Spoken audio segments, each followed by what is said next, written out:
Assalamu alaikum wa rahmatullahi wa barakatuhu and good morning அன்புக்குரிய பெற்றோர்களே. ஒரு அழகான காலை பொழுதில் நல்ல விஷயங்களை தெரிந்து கொள்வதற்காக வேண்டி இந்த ஜூம் தொழில்நுட்பத்தினூடாக நானும் நீங்களும் இந்த இடத்தில் ஒன்று குழுமி இருக்கிறோம். எனவே பேசப்படுற விஷயங்கள் ஒரு குறுகிய நேரத்தில் கொஞ்ச நேரத்தில் பேசப்பட வேண்டி இருக்கிறதுனால அனைத்து பெற்றோர்கள்ட்ட நான் கேட்டுக்கொள்கிற விஷயம் எந்த ஒரு ஜூம் நிகழ்ச்சியிலையும் முக்கியமான ஒரு வேண்டுகோளை என்ன செய்வன் பெற்றோருக்கு விடுப்பன் என்ன அப்படின்னு கேட்டால், அதாவது இந்த காலை பொழுது என்பது நீங்கள் கடுமையான வேலை பழுக்களோடு இருக்கக்கூடிய காலை பொழுது தான். அதில் எந்த மாற்று கருத்தும் இல்லை. அதனால் வேலையும் என்ன செய்யலாம், உங்களுடைய வீட்டு வேலை, சமையல் அல்லது துணி துவைக்கிறது, இப்படியான பலதரப்பட்ட வேலைகள் இருக்குமே இல்லையா, அந்த வேலையும் செய்யலாம். இந்த நிகழ்ச்சியும் என்ன செய்வோம், இந்த நிகழ்ச்சியும் நாங்கள் கவனிப்போம். அப்படின்ற மாதிரி 2 வேலைகள் அல்லது 2க்கு அந்த மாதிரி 1க்கு மேற்பட்ட வேலைகள் நீங்கள் செய்ய போனீங்கன்னு சொன்னால் இதில் உங்களுடைய முழுமையான அவதானம் என்பது இருக்காது. சரியா?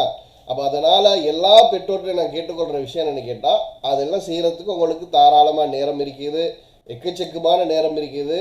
எனவே அது அந்த நேரத்தில் என்ன செய்யுங்க, இந்த நிகழ்ச்சி முடிஞ்ச பிறகு செய்யலாம். இந்த நிகழ்ச்சி நான் பேசுவேன், அது மாதிரி ஒரு ப்ரெசன்டேஷனே நான் போடுவேன்.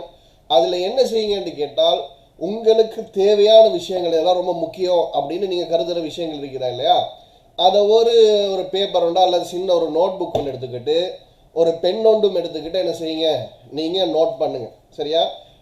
நேரம் இருந்துச்சு அப்படி என்று சொன்னால் உங்களுக்கு கேள்வி கேட்குறதுக்கும் என்ன செய்வோம், கேள்வி கேட்குறதுக்கு நாங்கள் சந்தர்ப்பம் தருவோம். சரி, ரைட். அப்போ இப்போ நேரம் 10:30 மணி என்ன செஞ்சிருச்சு, 10:34 நிமிஷம் என்னது தாண்டி போயிடுச்சு. நிறைய பெற்றோர்கள் வேண்டுகோள் விடுத்தாங்க. நிறைய பேருக்கு ஜூம் லிங்க் என்ன செஞ்சு கிட்டத்தட்ட ஒரு 150க்குள்ளுக்கு என்னது லிங்க்ஸ் நாங்கள் அனுப்பியிருக்கிறோம். சரி, ஓகே. அப்போ மற்றவங்க இடையில என்ன செய்யட்டும், இடையில ஜாயின் ஆகட்டும். நாங்கள் எங்களுடைய நிகழ்ச்சியை என்ன செய்வோம், நான் எங்களுடைய நிகழ்ச்சியை ஆரம்பிப்போம். சரியா? சரி, ஓகே. அப்போ இன்றைய தலைப்பு என்ன அப்படின்னு சொன்னால் உங்களுக்கு தெரியும், how to guide our children. எங்களுடைய பிள்ளைகளுக்கு நாங்கள் வழிகாட்டுறது எப்படி, என்ன மாதிரி வழியை எங்களுடைய பிள்ளைகளுக்கு நாங்கள் காட்டினால் அவர்களுடைய எதிர்காலம், அவர்களுடைய மனநலம் சிறப்பாக என்ன செய்யும், சிறப்பாக அமையும் அப்படின்றதுக்காக வேண்டிதான் இந்த விஷயங்கள். இப்போ நான் நினைக்கிறேன் இதில் ஏற்கனவே எங்களுடைய நிகழ்ச்சியில் கலந்து கொண்ட பெற்றோர்கள் கூட என்ன செய்வீங்க, இதில் இருப்பீங்க என்று சொல்லி, இது எங்களுடைய ஒரு 6வது நிகழ்ச்சி. சரியா? தொடர்ச்சியாக ஒவ்வொரு தலைப்பில் என்ன செஞ்சுட்டு வரோம், ஒவ்வொரு தலைப்பில் மக்களுக்கு பெற்றோர்களுக்கு தேவையான தகவல்களை நாங்கள் சொல்லி கொண்டு வரோம். அதில் இன்றைக்கு ஒரு 6வது நிகழ்ச்சியாக இன்றைக்கு நடக்குது. சரி, அப்போ இதில் நான் முதல் கட்டமாக என்ன செய்கிறேன், இன்றைய ஒரு ப்ரெசன்டேஷனை உங்களுக்கு நான் ஷேர் பண்ணுறேன். அந்த ப்ரெசன்டேஷன் ஷேர் ஆகிடுச்சுன்னு சொன்னாக்கா எஸ்ன்ற மாதிரி என்ன செய்யுங்க, ஒரு மெசேஜ் வைங்க. சரியா? ரைட். ப்ரெசன்டேஷன் ஷேர் ஆகிருக்குதா பாப்பன், செட்டில் பாப்பன் யார் போட்டுறீங்கன்னு. எஸ் என்ன செஞ்சுக்கிறாங்க, போட்டிருக்கிறாங்க. சரி, ஜஸாக்குமுல்லாஹ் ஹைரன். சரி, ஓகே. அப்போ அன்புக்குரிய பெற்றோர்களே, ரைட். அப்போ நாங்கள் நேரடியாக என்ன செஞ்சிடும், இன்றைய தலைப்புகளுக்கு நாங்கள் போயிடும். சரி, இப்போ முதலாவது நாங்கள் பார்க்கணும் என்ன அப்படின்னு கேட்டால், வாட் இஸ் பேரண்டிங். அதாவது பேரண்டிங், குழந்தை வளர்ப்பு அப்படின்னு சொன்னால் என்னது அப்படின்ற ஒரு முக்கியமான ஒரு விஷயம். என்ன செய்ய, இதெல்லாம் தெரியாமலே நாங்கள் வந்திருக்கிறோம். என்ன பிள்ளை வளர்க்குறேன்னா என்னன்னு எங்களுக்கு தெரியாதா அப்படின்னு என்ன செய்யலாம் அப்படின்னு சொல்லி நீங்கள் நினைக்கலாம். ஆனாலும் எல்லாரும் ஒரு அறிவுபூர்வமாக சரியான முறையில் பேரண்டிங்கன்னா என்னன்னு தெரிஞ்சு கொண்டு தான் குழந்தைகளை வளர்க்குறாங்களான்னு ஒரு கொஸ்டனை நாங்கள், ஒரு கேள்வியை நாங்கள் எழுப்பினோம்னு சொன்னால், அதில் ஒரு சிலரை தவிர அநேகமானவங்க எந்த ஒரு நாலேஜும் இல்லாமல் தான் இந்த பேரண்டிங், அந்த குழந்தை வளர்ப்பு என்ற விஷயத்தில் என்ன செய்கிறாங்க, ஈடுபடுறதாக எங்களுக்கு ஆய்வுகள் சொல்லுது.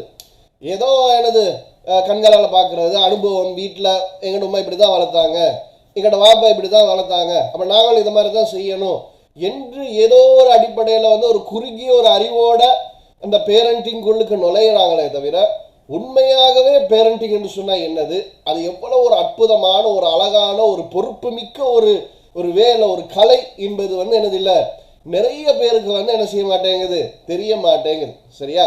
சரி, அப்போ நாங்கள் சிம்பிளாக இந்த ஒரு சில விஷயங்களை வந்து நாங்கள் பார்த்துட்டு அடுத்தடுத்த கட்டங்களுக்கு வந்து நாங்கள் எப்படிப்பட்ட பெற்றோராக இருக்கிறோம், நாங்கள் சரியான பெற்றோராக இருக்கிறோமா, நாங்கள் பிள்ளைகளோட நடந்து கொள்ளக்கூடிய விதங்கள் சரிதானா, அப்படி என்ன சரியான விதம் என்னது அப்படின்னு ஒவ்வொரு விஷயமா நாங்கள் என்ன செய்வோம், ஒவ்வொரு விஷயமாக வந்து நாங்கள் கட்டம் கட்டமாக நாங்கள் பார்ப்போம். சரியா? சரி, ஓகே.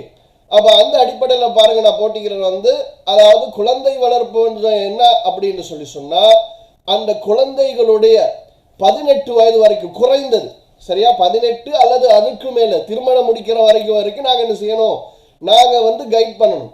சரியா? அப்போ எங்களுக்கு சில பொறுப்புகள் இருக்குது. எங்களுடைய பிள்ளைகளுக்கு என்ன, அவங்களுக்கு உணவு கொடுக்கறது, அவங்களுக்கு பாதுகாப்பு கொடுக்கறது, அவங்களுக்கு வந்து கல்வி என்ன செய்யறது, கல்வியை கொடுக்கறது, எல்லாத்துக்கும் மேலே வந்து அவங்களோட மிக அன்பாக என்ன செய்யறது, அன்பாக அவர்களோடு நடந்து கொள்றது வந்து ஒரு பெற்றோருடைய ஒரு அடிப்படை கடமையாக இருக்குது. சரியா? இதுதான் பெற்றோர்கள் வந்து தங்கள்கிட்ட வளர்த்து கொள்ள வேண்டிய பிள்ளை பேரண்டிங்ல வளர்த்து கொள்ள வேண்டிய குவாலிட்டிஸ். சரியா? அந்த மாதிரி வந்து அவங்க வந்து சிறு வயதில் இருந்து அவங்க ஒரு அடல்ட் ஒரு பெரியவர் அப்படின்ற அந்த நிலைமை வர்ற வரைக்கும் என்ன செய்யணும், அவங்க வந்து ஒரு பொறுப்போட அவங்க வந்து ஒரு சுதந்திரமாக இயங்குற வரைக்கும் அவங்களுக்கான அழகான வழிகாட்டுதல்கள் என்ன செய்யணும், பெற்றோர்கள் கொடுக்கிறது வந்து கடமை. நபிகள் நாயகம் ஸல்லல்லாஹு அலைஹி வஸல்லம் அவங்க சொன்னாங்க, அதாவது வந்து என்னது, நீங்கள் ஒவ்வொருவரும் வந்து பொறுப்புதாரிகள், நீங்கள் ஒவ்வொருவரும் பொறுப்புதாரிகள். உங்களுடைய பொறுப்புகள் சம்பந்தமாக இறைவன் அல்லாஹ் நாளைக்கு என்ன செய்வான், நாளை உங்களிடத்தில் கேள்வி கேட்பான். பெற்றோர்கள் என்னது, பெற்றோர்கள் வந்து குழந்தைகள் விடயத்தில் பொறுப்புதாரிகள். அந்த பிள்ளைகள் சரியா வளர்த்தீங்களா, ஒழுக்கத்தை கற்றுக் கொடுத்தீங்களா, மார்க்கத்தை சொல்லி கொடுத்தீங்களா, ஒரு பிள்ளை தவறு செய்கிற நேரம் நீங்கள் தடுத்தீங்களா, நல்லது சொல்லி கொடுத்தீங்களா, இதெல்லாம் இறைவன் நாளைக்கு என்ன செய்கிறான், இறைவன் வந்து எங்கள்கிட்ட கேட்கறதுக்கு இருக்கிறான். எங்கள்கிட்ட நாளைக்கு இது சம்பந்தமாக கேள்வி கேட்பான். இந்த கேள்விக்கு வந்து பதில் சொல்றதுக்கு நீங்களும் நானும் தயாராக இருக்கிறோமா என்பதை என்ன செய்யணும் என்பதை வந்து சிந்திச்சு பார்க்கணும். இந்த சிந்தனை எங்களுக்குள்ள வரும் அப்படி என்று சொன்னால் நாங்கள் பெரும்பாலும் எங்களுடைய பேரண்டிங்கில் வந்து என்ன செய்வோம், கவனமாக நாங்கள் இருப்போம். அப்போ சுருக்கமாக சொல்றேன்னு சொன்னாக்க பேரண்டிங் என்னன்னு சொன்னாக்கா கேரிங். சரியா? என்னது, அக்கறை எடுக்கிறது, அவங்கள கவனிக்கிறது, கேர் பண்ணுறது.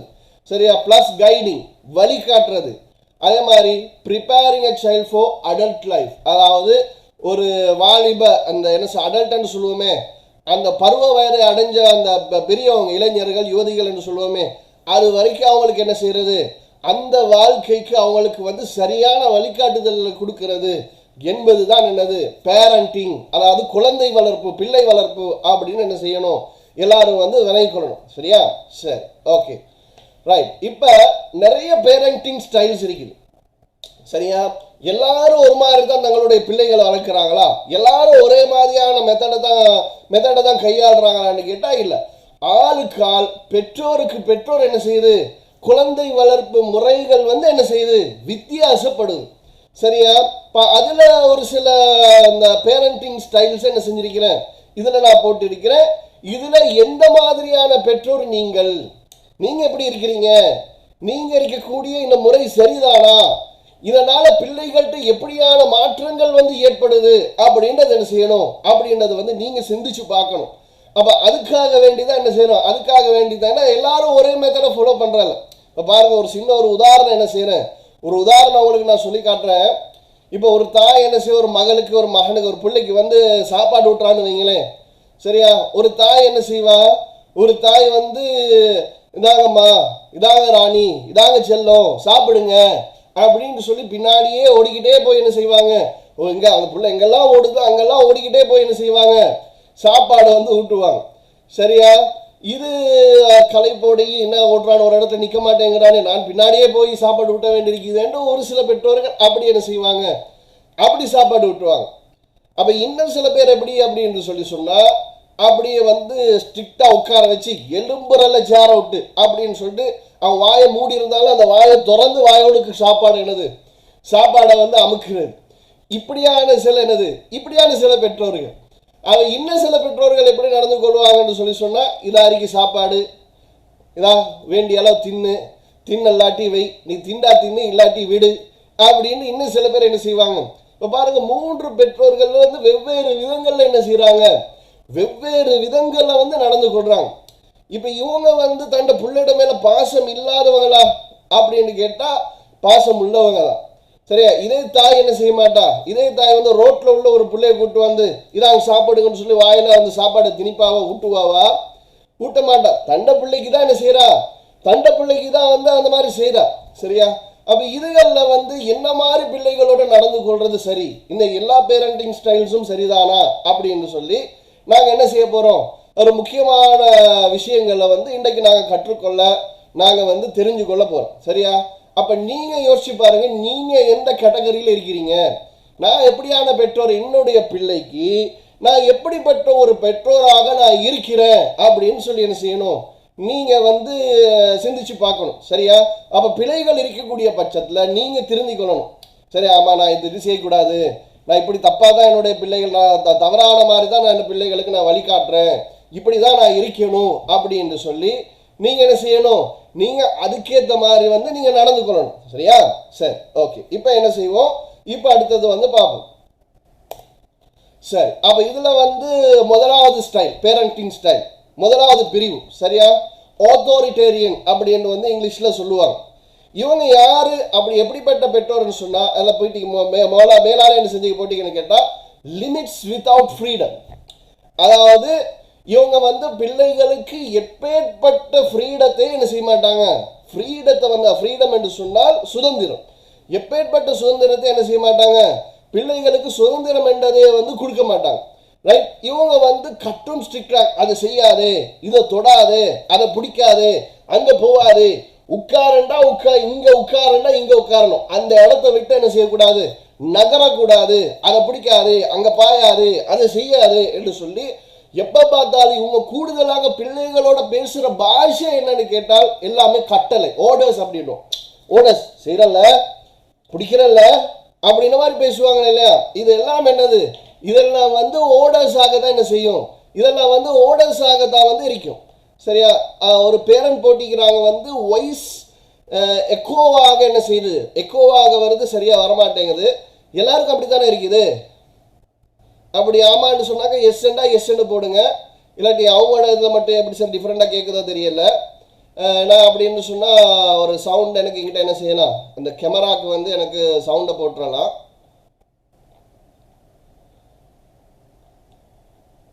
எல்லாத்துக்கும் அப்படி தானே இருக்குது. மற்றவங்களோட செட்டில் என்னது இந்த வாய்ஸ் ரெக்கார்டை கூட சில ஒன் பண்ணி அப்படின்னு சொல்லலாம். சரி, நான் இருந்தாலும் ஒரு சகோதரர் சொல்கிறாங்களே, ஒரு சகோதரி உண்டு, அதுக்கு நான் என்ன செய்கிறேன்,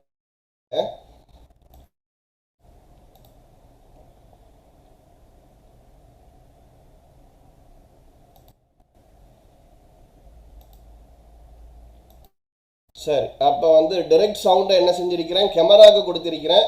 இது கிளியரா இருக்குதா, இது கிளியரா என்னன்னு சொல்லி மெசேஜ் போடுங்க.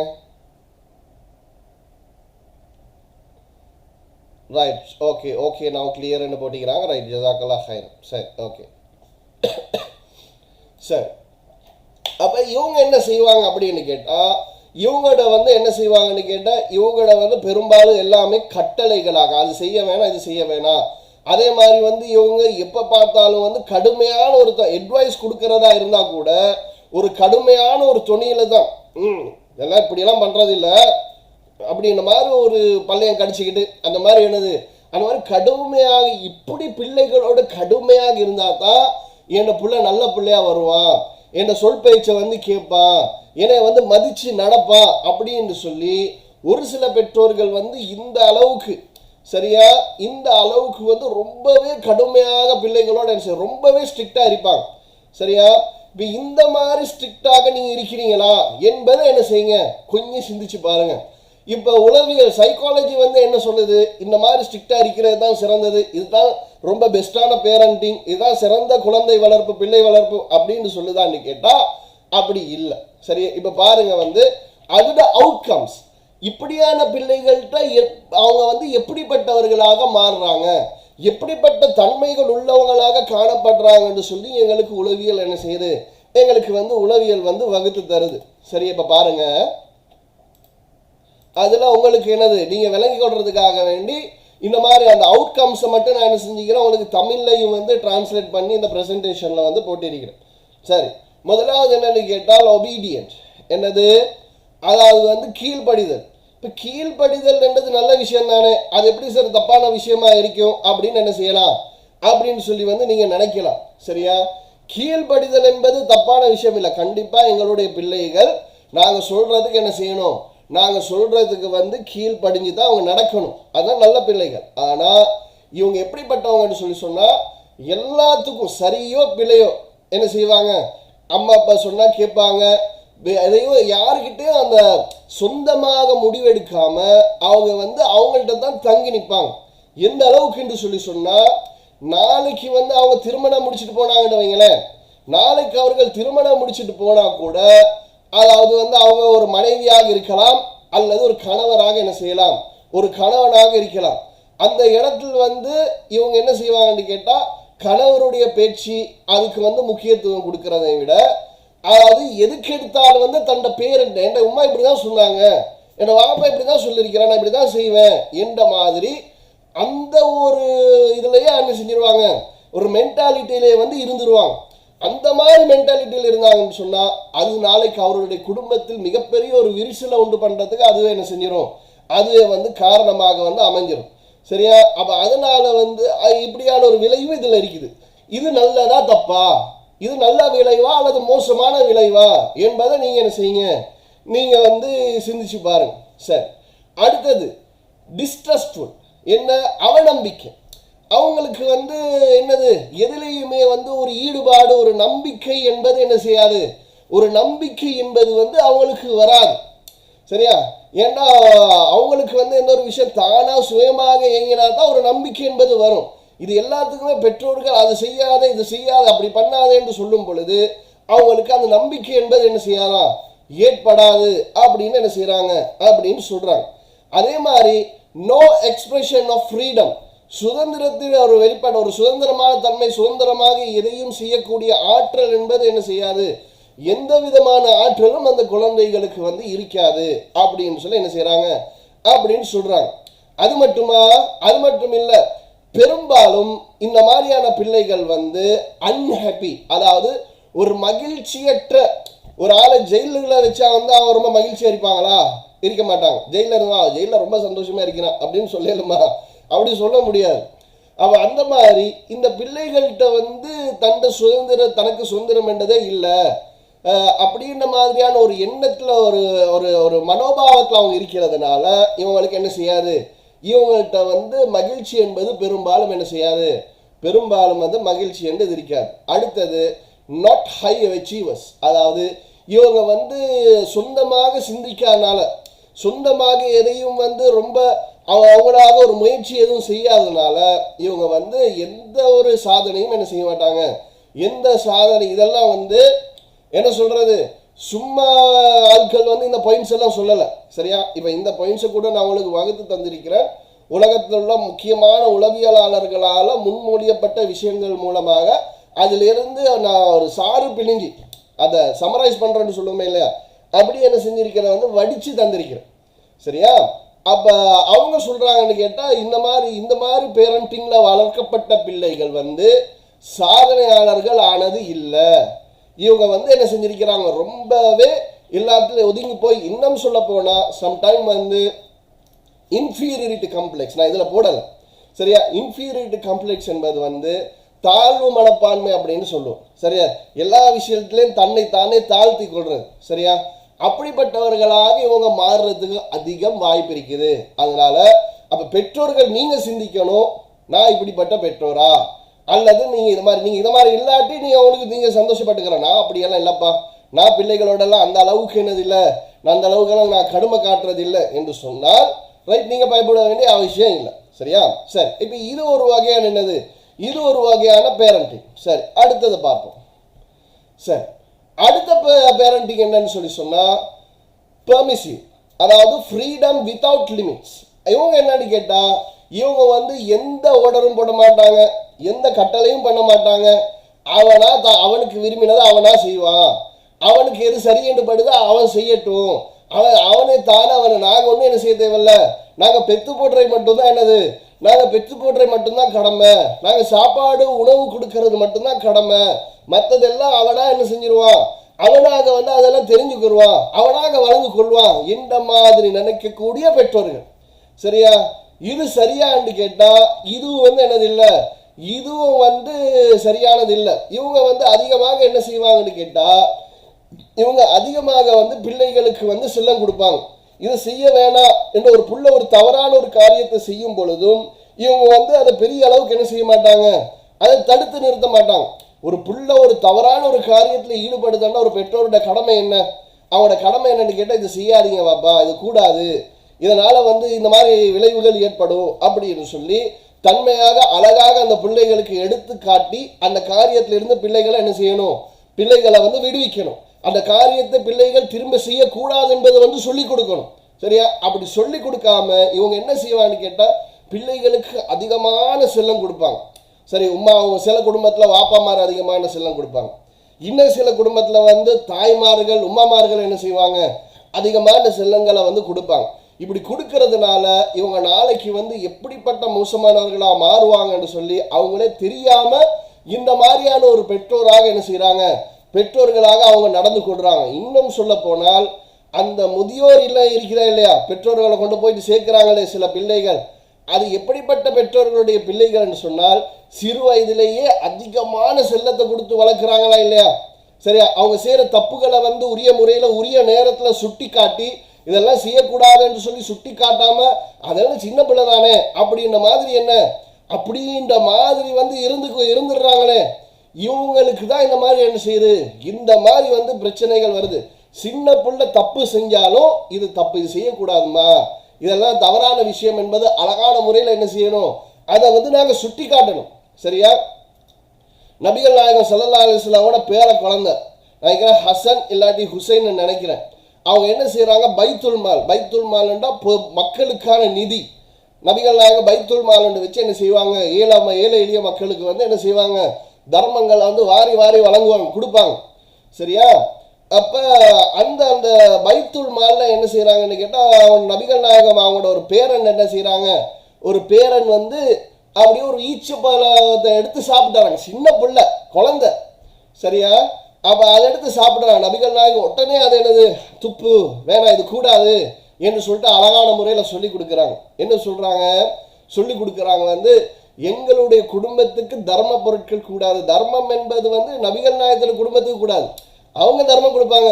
ஆனால் நபிகள் நாயகம் தர்மம் என்று சொல்லி எதையும் என்ன செய்ய மாட்டாங்க, அவங்க எடுக்க மாட்டாங்க. யாராவது ஏதாவது அன்பளிப்பாக தந்தால் எடுத்துக்கிறாங்களே தவிர தர்மம் என்று சொல்லி நபிகள் நாயகம் என்ன செய்ய மாட்டாங்க, எடுக்க மாட்டாங்க. அப்போ அவங்களோட பேர குழந்தை எடுத்தோன்னா அதை என்ன செய்கிறாங்க, அதை தடுக்கிறாங்க. அப்படி இல்லை அப்படின்னு சொல்லி என்ன செய்கிறாங்க, தடுக்கிறாங்க. சரியா? அது சொல்லி கொடுக்குறாங்க, இதெல்லாம் எங்களோட குடும்பத்துக்கு வந்து இதெல்லாம் கூடாதுமா, இதெல்லாம் கூடாது ராஜா அப்படின்னு என்ன செய்கிறாங்க, அவங்க அட்வைஸ் பண்ணுறாங்க. சின்ன பிள்ளை தானே, செஞ்சுட்டு போட்டுமே அப்படின்னு சொல்லி சொன்னால் நபிகள் அப்படி என்ன செய்யலை, அப்படி பார்க்க இல்லை. அதே மாதிரி இன்னொரு சந்தர்ப்பம் என்ன, நபித்தோழர்கள்லாம் ஒரு இடத்துல உட்காந்து சாப்பிட்டு கொண்டு இருக்கிற நேரம் ஒரு சஹான் மாதிரி. சரி, இதில் அதிகமான முஸ்லீம் பேரண்ட்ஸ் இருக்கிறீங்க, அவங்களுக்கு தெரியும் சஹான் சாப்பாடு. சரியா? அப்படி அந்த ஒரு பெரிய ஒரு பிளேட் மாதிரி வச்சு எல்லாரும் ஒன்று கூடி சாப்பிட்றது. அப்போ அதில் நபிகள் நாயகம் ஸல்லல்லாஹு அலைஹி வஸல்லம் சாப்பிட்டு கொண்டு இருக்கும் பொழுது ஒரு பையன் என்ன செய்யறா, அவன்கிட்ட பக்கத்தில் இருந்த உணவை சாப்பிடாம மற்றவங்களோட சைடில் இருக்கிறவங்க கையை போட்டுறான்.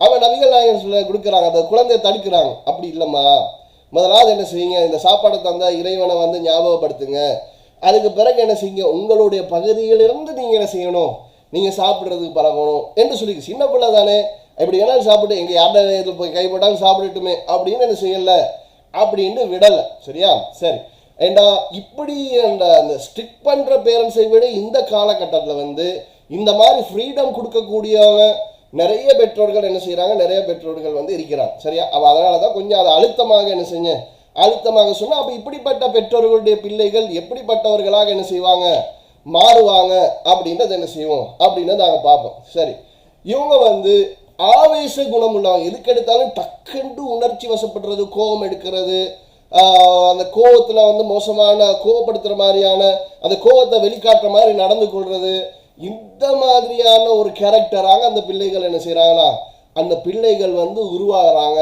சரியா? அதனால தான் அடுத்த என்ன பாருங்கள், அடுத்த ஒரு முக்கியமான பாயிண்ட் வந்து என்கேஜிங் இன் கிரிமினல் ஆக்டிவிட்டீஸ், அதாவது குற்ற செயல்களில். சரியா?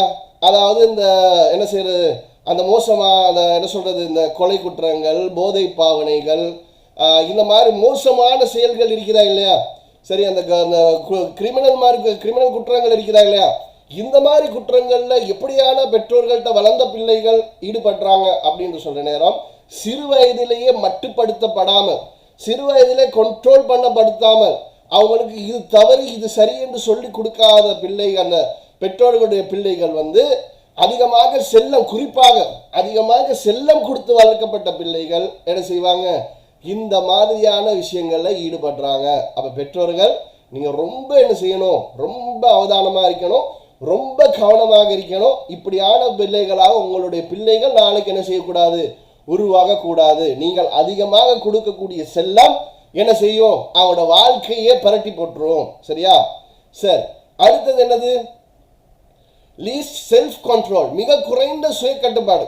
அவங்களுக்கு ஒரு சுயமான எந்த ஒரு கட்டுப்பாடும் இல்லாமல் என்ன செய்வாங்க, ஒரு விஷயத்தை செய்யணும்னா அது செஞ்சிடும். அடுத்தவங்க பார்க்குறாங்க இதெல்லாம் தப்பான காரியமாச்சு அப்படின்ட்டுலாம் வந்து இப்போ நான் ஒரு விஷயம், ஒரு தவறான ஒரு விஷயம் செய்ய போனால் அதெல்லாம் செய்யக்கூடாது அப்படின்னு எங்களுக்கு நாங்களே ஒரு கட்டுப்பாடை என்ன செஞ்சிருவோம், எங்களுக்கு நாங்களே ஒரு கட்டுப்பாடை வந்து நாங்கள் போட்டுருவோம்.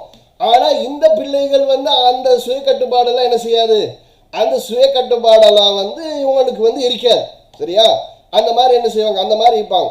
அடுத்தது வந்து லீஸ்ட் எக்ஸ்ப்ளோரேட்டரி, அதாவது மிக குறைந்த ஆராய்ச்சி திறன், எதையும் வந்து ரிசர்ச் பண்ணி ஒரு நல்ல முடிவெடுக்கக்கூடியவங்களாக இவங்க இருப்பாங்களா அப்படின்னு அவங்க என்ன செய்ய மாட்டாங்க, இருக்க மாட்டாங்க. இன்னும் குறிப்பாக பீயிங் ஸ்ட்ரெஸ்ட், மன அழுத்தம் உள்ளவர்களாக என்ன செய்வாங்க, அதாவது வந்து மனசில் நிம்மதி இல்லாமல் ஏதோ ஒரு டெஸ்ட்டே இவங்க ஈடுபடுற காரியங்கள், குற்றச்செயல்களையும் அடுத்தவங்கள்ட்ட அதிகமான விமர்சனத்தை பெறக்கூடிய பிள்ளைகளாக இவங்க இருப்பாங்க. அப்போ அந்த விமர்சனங்கள் அது இது வரும் பொழுது எல்லாமே ஒரு ஸ்ட்ரெஸ்டாக, பெற்றோர்களுக்கும் அது ஸ்ட்ரெஸ்டாக இருக்கும், மன அழுத்தமாக இருக்கும், பிள்ளைகளுக்கும் அதே அழுத்தம் என்ன செய்யும், அதே அழுத்தம் என்பது வந்து இருக்கும். சரியா? ரைட். அப்போ இது சரியான பெற்றோர், இது சரியான வளர்ப்பு முறையா, இப்படி நீங்கள் இருக்கிறது சரியான்னு கேட்டால் இதுவும் என்னது இல்லை, இதுவும் சரியான வளர்ப்பு முறை இல்லை. சரி, அடுத்து இன்னொரு வகை இருக்குது, என்ன அப்படின்னு கேட்டால் அன்இன்வால்வ்ட், அதாவது வந்து குழந்தை வளர்ப்புல வந்து பெரிய அளவுக்கு ஈடுபடாத பெற்றோர்கள். சில பெற்றோர்கள் வந்து என்னன்னு கேட்டால் என்ன செய்வாங்க, தாயும் வேலைக்கு போயிடுவாங்க, தந்தையும் என்ன செஞ்சிருவாரு, தந்தையை வந்து வேலைக்கு போயிடுவார். அப்போ தந்தையும் வேலைக்கு போய் தாயும் வேலைக்கு போகணும்னு சொன்னாங்க, பிள்ளை ஒன்றோ வீட்டில் ஒரு வேலைக்காரர்கிட்ட வளரும். அப்படியும் இல்லைன்னு சொல்லி சொன்னால் அந்த பிள்ளைகிட்ட வாப்புமா உம்மம்மான்னு சொல்லுவோமே, அவங்க கிட்ட என்ன செய்யும், அவங்க கிட்ட இந்த பிள்ளை வந்து வளரும். சரியா? அப்படி வளர்ந்துருச்சு என்று சொல்லி சொன்னால் அந்த பிள்ளைகளுக்கு சரியான கைடன்ஸ் என்பது என்ன செய்யாது, சரியான கைடன்ஸ் என்பது கிடைச்சிருக்காது. ஒரு சாப்பாடு விட்டு இருக்க மாட்டாங்க, அவங்களோட டைம் ஸ்பெண்ட் பண்ணியிருக்க மாட்டாங்க. இந்த மாதிரி என்னது, இந்த மாதிரியான, அதாவது இந்த குழந்தைகள் எப்படிப்பட்ட குழந்தைகள், அன்புக்கு இயங்கக்கூடிய குழந்தைகளாக இருப்பாங்க. இவங்க வந்து அடுத்தவங்களுக்கு எப்படி அன்பு செலுத்தணும் என்றது தெரியாத குழந்தைகளாக என்ன செய்வாங்க, ஏன்னா அவங்களுக்கு சரியான தாய் பாசம் கிடைக்கல, சரியான தந்தை பாசம் என்பது அவங்களுக்கு கிடைக்க மாட்டேங்குது என்று சொன்னால் இதுக்கு அப்படிப்பட்ட ஒரு பிள்ளைகளாக என்ன செய்வாங்க, அவங்க வந்து இருப்பாங்க. சரியா? அப்போ இவங்கள்ட்ட வந்து என்ன மாதிரியான வெளிப்பாடு அவுட்கம்ஸ் இருக்குன்னு சொன்னால் இவங்கள்ட்ட வந்து தன்னம்பிக்கை என்பது சுத்தமாக இருக்காது. எந்த ஒரு விஷயம் தனக்கு ஏனும், தனக்கு திறமை இருக்குது, தன்னால் முன்னுக்கு வரலாம் என்ன நம்பிக்கை இல்லாத பிள்ளைகளாக என்ன செய்வாங்க, இந்த பிள்ளைகள் வந்து உருவாவாங்க. அதே மாதிரி மோசமான கல்வி செயல்திறன், அதாவது படிப்பில் வந்து ரொம்ப இந்த மாதிரியான பிள்ளைகள் எடுத்து பாருங்களேன். பெரும்பாலும் உம்மா ஃபொரின்ல வாப்பா ஃபொரின்ல பிள்ளை வளருது, வாப்பமா கிட்ட உம்மம்மா கிட்ட அல்லது வேலைக்காரிக்கிட்ட அப்படின்னு எடுத்துக்கிட்ட பிள்ளைகளை அதிகமானவங்கள்ட்ட எடுத்துக்கணும்னு சொன்னால் அந்த பிள்ளைகளுடைய கல்வி அறிவு என்பது ரொம்ப மட்டமான நிலைமையில தான் என்ன செய்யும், ரொம்ப மட்டமான நிலைமையில தான் இருக்குது. இது உங்களுடைய சில குடும்பங்களில் வந்து என்ன செய்யலாம், விரல் விட்டு விதிவிலக்காக யார் சரி இருக்கலாம், அது தவிர பெரும்பான்மையான குடும்பத்தில் இதான் நிலைமை. சரியா? அடுத்தது பிஹேவியர் ப்ராப்ளம்ஸ், என்னது, நடத்தை சிக்கல்கள். இவங்க வந்து மோசமான ஃப்ரெண்ட்ஸோடு சேருவாங்க, இவங்க டக்குன்னு ஒரு போதை பொருட்களுக்கு அடிமையான ஏன்னா சரியான அன்பு கேங்கிறாங்க. யார் டக்குன்னு அவங்களும் மிஸ்யூஸ் பண்ணி கொள்ளலாம். யாராவது அவங்கள என்ன செய்ய ஒரு பொம்பளை பிள்ளைன்னு வைங்களேன், பொம்பளை பிள்ளைக்கு இந்த மாதிரி இது கிடைக்கலன்னு சொன்னால் யார் சரி இந்த நான் அன்பு காட்டுறேன், நான் உன்னை நேசிக்கிறேன்னு சொல்லி ஏமாற்றி அந்த பெண் பிள்ளையோட வாழ்க்கையை என்ன செஞ்சிருவாங்க, நாசமாக்கிடுவாங்க. சரியா? அப்போ இது ரொம்ப அதே மாதிரி இவங்களும் மகிழ்ச்சி இல்லாத ஒரு ஒரு அன்ஹாப்பி லைஃப் தான் இந்த பிள்ளைகள் என்ன செய்வாங்க, இந்த பிள்ளைகளும் வந்து வாழுவாங்க. சரியா? அப்போ பேரண்டிங்கில் இன்வால்வ் ஆகாத பெற்றோராக ஒருத்தரும் இருந்துடக்கூடாது. கண்டிப்பாக என்ன செய்யணும், கண்டிப்பாக வந்து இது ஒரு பொறுப்பு. இந்த பொறுப்புகள் சம்பந்தமாக நாளைக்கு என்ன செய்வீங்க, இறைவன்கிட்ட கேள்வி கேட்கப்படுவீங்க என்பதை மறந்துட வேணாம். சரி, அடுத்தது என்னது, அடுத்த முக்கியமான ஒரு விஷயம். சரியா? இன்னும் 2-3 முக்கியமான விஷயம் இருக்குது. அதை முடித்தோடனே இப்போ இன்ஷால்லா நான் நம்புகிறேன் ஆதில் சார் காலேஜுக்கு ஆஃபீஸுக்கு வந்து கட்டிக்கிறாரு. வந்த பின்னாடி நான் அவருக்கு என்ன செஞ்சிருவேன், நான் அவருக்கு வந்து இதை ஒப்படைச்சிருவேன். சரியா? சரி, ஓகே. அப்போ அன்புக்குரிய பெற்றோர்களே, இது ஒரு முக்கியமான ஒரு பேரண்டிங், ஹெலிகாப்டர் பேரண்டிங் அப்படின்னு என்னது இதுக்கு பேர் வச்சிருக்கிறாங்க. நீங்கள் நினைக்க என்னடா ஹெலிகாப்டர் பேரண்டிங்னா ஹெலிகாப்டரில் போகிற பேரண்ட்ஸா அப்படின்னு என்ன செய்யலாம் அப்படின்னு நினைக்கலாம். அது அப்படி கிடையாது. சரியா? இவங்க எப்படின்னு சொன்னாக்கா ரொம்பவே அக்கறை. ஒரு பிள்ளைக்கு சாதாரண என்னது, சாதாரண பிள்ளை ஒரு கீழே ஓடி விளையாடும் பொழுது என்ன செஞ்சிருச்சு, கீழே விழுந்துட்டு, ஐயோ என் பிள்ளை கீழே விழுந்துருச்சு, அவனுக்கு அங்கே பட்டுருச்சுமா, இங்கே பட்டுருச்சாமா, உனக்கு வலிக்குதாமா, உனக்கு அப்படியாமா, உனக்கு இப்படியாமா அப்படின்னு என்ன செய்வாங்க. ரொம்பவே அந்த பிள்ளைக்கு அது வரைக்கும் வலிச்சே இருக்காது. அதுக்கப்புறம் பொய்க்கு சார் ஆமாம் அம்மா வலிக்குது அப்படின்னு. சரியா? இவங்க வந்து ஒரு டக்குட்டு ஒரு பிள்ளைக்கு இதானாலும் என்ன செஞ்சிருவாங்க, அந்த இமோஷனலாக வந்து இவங்க நடந்து கொள்வாங்க. ரைட்? இவங்க வந்து இது சொல்கிற ஓவர் கேர், இது வந்து ஓவர் கேர் ரொம்பவே என்ன செய்கிறது. இந்த மாதிரி பிள்ளைகள் என்னது, இந்த மாதிரி பிள்ளைகளும் என்ன செய்வாங்க, இன்ஃபீரியாரிட்டி காம்ப்ளெக்ஸ், தாழ்வு மனச்சிக்கல் என்று சொல்லக்கூடிய அந்த மாதிரியான மனோபாவம் உள்ளவங்களாக எதிர்காலத்தில் உருவாகுவாங்க. அதனால் இப்படி ஓவர் ஒரு பிள்ளை விழுந்துருச்சா எழுந்துருமா, அதெல்லாம் சரியாக என்ன செய்ய, அதெல்லாம் சரியாக போயிடும், அதெல்லாம் கணக்கெடுக்காத, ஓடி விளையாடு அப்படின்னு என்ன செஞ்சிடணும். அதை விட்டுட்டு இவங்க வந்து அங்கே வலிச்சிச்சா இங்கே வலிச்சு அந்த பிள்ளைய ஒரு இடத்துல சொல்லி இவங்க 10 இடத்துக்கு கேட்பாங்க, இங்கேயா இங்கேயா அங்கேயா அப்படின்னு என்ன செய்வாங்க அப்படின்னு சொல்லி கேட்பாங்க. அப்போ இந்த ஒவ்வொரு கேரும் என்ன செய்யும், ஒவ்வொரு கேரும் வந்து பிள்ளைகளுக்கு வந்து என்னது இல்லை. அது சொல்லுவாங்க தமிழில் ஒரு வார்த்தை, நல்ல அழகான வார்த்தை, என்ன, அளவுக்கு மீறினால் அமிர்தமும் நஞ்சு. பிள்ளையிட மேலே அக்கறை எடுக்கிறது என்பது சூப்பரான மேட்டர், நல்ல விஷயம், நல்ல பெற்றோர் நீங்கள். ஆனால் அது அளவு கடந்து போயிடுச்சுன்னு வைங்களேன், அதே நஞ்சாமாயிரும். சரியா? வீட்டுக்கு வர விருந்தாளிக்கு நாங்கள் என்ன செய்யணும், ஒரு முறையாக அழகான முறையில் நாங்கள் அவங்கள வந்து கவனிக்கணும். அது விருந்தோம்பல் என்பது ஒரு நல்ல ஒரு பண்பு. ஆனால் அதே என்ன செஞ்சிடக்கூடாது, தொல்லை ஆகிடக்கூடாது. சரியா? சாப்பிட போட்டு ஒரு ஆள் நல்லா முடியுமான அளவு சாப்பிட்டு வருவார். இன்னும் சில வீடுகள் என்ன செய்வாங்கன்னு கேட்டால் அப்படியே கோப்பையிலேருந்து சோறு அந்த சாப்பாடு எல்லாம் இதாங்க சாப்பிடுங்க, நல்லா சாப்பிடுங்க அப்படின்னு சொல்லிடுவாங்க. அவங்க முடிவு எடுத்துருவாங்க, என்னோட இந்த அளவுக்கு இருக்கு, நம்மள வயிறு வெடிச்சிருமே, இனிமேல் இந்த வீட்டுக்கு சாப்பாட்டுக்கு வரக்கூடாதுன்னு சொல்லி முடிவு எடுத்துருவாங்க. அதாவது அன்பை பாருங்கள் எந்த அளவுக்கு கூடுது, அன்பை கூட ஒரு லிமிட்டோட வச்சு நாங்கள் கொடுக்கணும். அப்போ இந்த அளவுக்கு ஓவராக கொடுக்கறதும் பிள்ளைகள்கிட்ட என்ன செய்யும், சிக்கல்களை வந்து உருவாக்கும். சரி, அப்போ இப்படிப்பட்ட பெற்றோர்களுடைய பிள்ளைகள் எப்படியானவங்களா மாறுவாங்க அப்படின்னு கேட்டால், லேக் ஆஃப் செல்ஃப் கான்ஃபிடன்ஸ், இவங்கள்ட்ட வந்து தன்னம்பிக்கை என்பது வந்து இருக்காது. எல்லாத்துக்கும் பெற்றோர்கிட்ட சார்ந்திருக்கக்கூடியவங்களாக இவங்களும் இருப்பாங்க. அதே மாதிரி வந்து என்ன, நெருக்கடிகள் மற்றும் அவசர நிலைகளை நிர்வாகிக்க தெரியாது.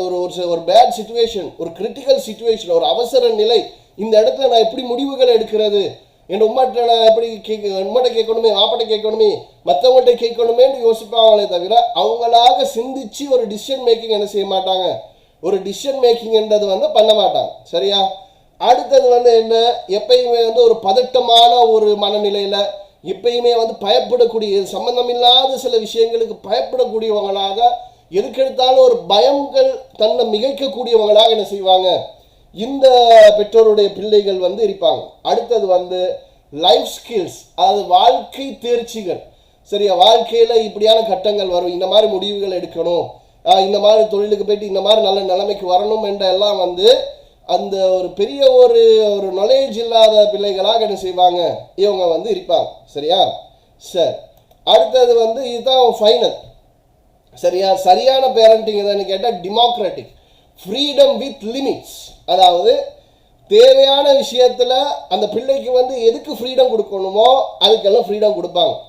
ஆனால் ஃப்ரீடம் கொடுக்குறேன்னு பேரில் உள்ள தவறான ஒரு காரியத்தில் வந்து ஈடுபடுதுன்னு சொன்னால் அவன் இதை உண்ட இஷ்டம் நீ செஞ்சுக்கிறேன்னு விட்டுற மாட்டாங்க. அந்த காரியத்தை வந்து இதெல்லாம் தப்பு, இதெல்லாம் செய்யக்கூடாது, இதை செஞ்சால் நான் என்ன செய்வேன், நான் உடனே பனிஷ் பண்ணுவேன் அப்படி என்று சொல்லி இவங்க வந்து ஸ்ட்ரிக்டாக என்ன செஞ்சிருவாங்க, அந்த தவறான விஷயங்கள் செய்யும் பொழுது பிள்ளைகளோடு அப்படி நடப்பாங்க.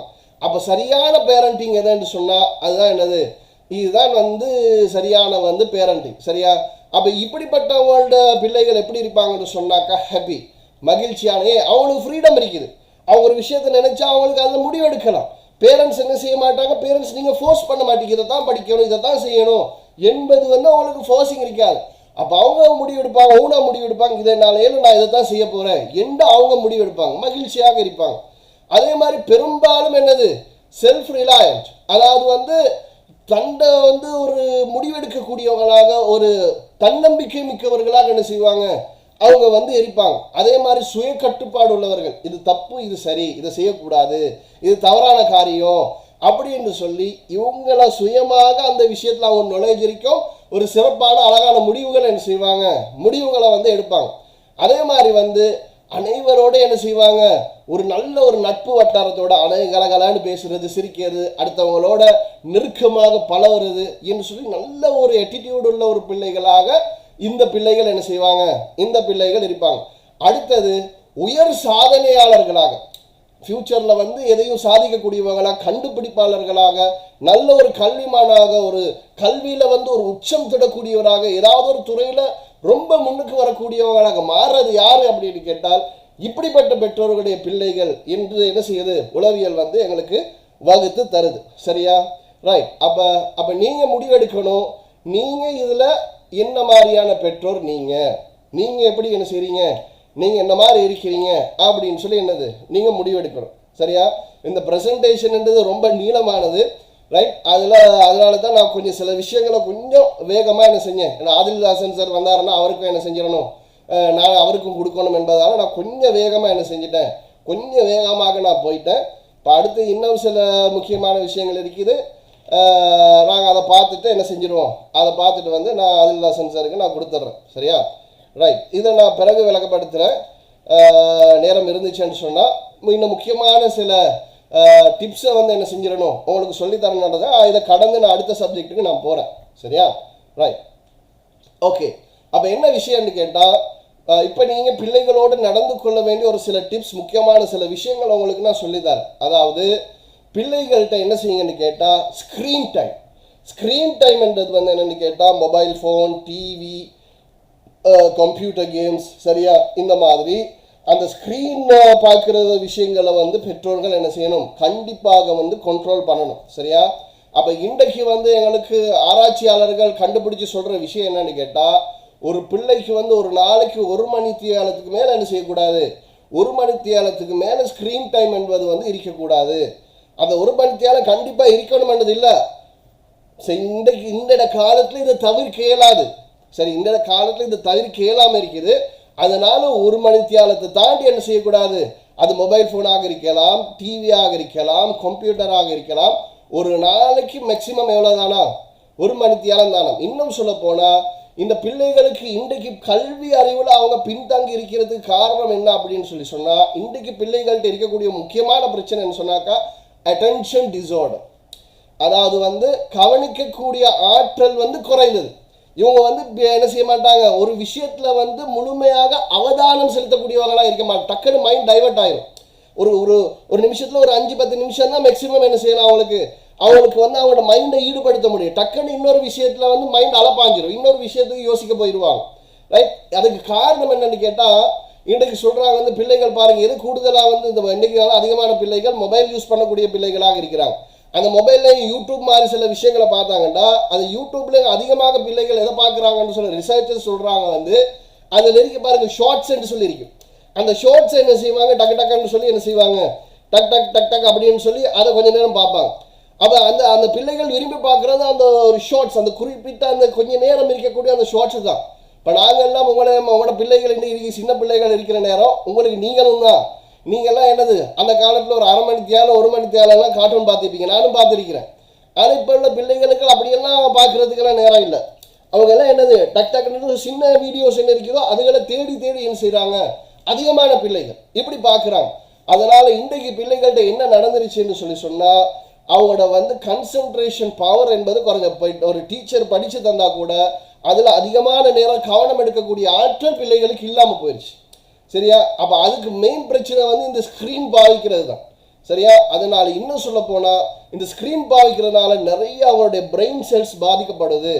மூளையில் படிக்கிற விஷயங்களை பதிவு செய்யக்கூடிய அந்த விஷயங்கள் எல்லாம் என்ன செய்யுது, பாதிக்கப்படுது. அதனால இந்த விஷயத்தில் வந்து அவதானம் என்பது ரொம்பவே தேவை. சரியா? ரைட். அடுத்தது இன்னொரு முக்கியமான விஷயத்த சொல்லித்தரேன். பிள்ளைகளுக்கு நாங்கள் என்ன செய்யணும், கண்டிப்பாக நாங்கள் அட்வைஸ் பண்ணணும். பிள்ளைகளுக்கு இது நல்லது, இது தப்பு, இது கெட்டது, இது சரியானது அப்படின்னு சொல்லி நாங்கள் கண்டிப்பாக எங்களுடைய பிள்ளைகளுக்கு நாங்கள் என்ன செய்யணும், நாங்கள் வந்து சொல்லி கொடுக்கணும். சரியா?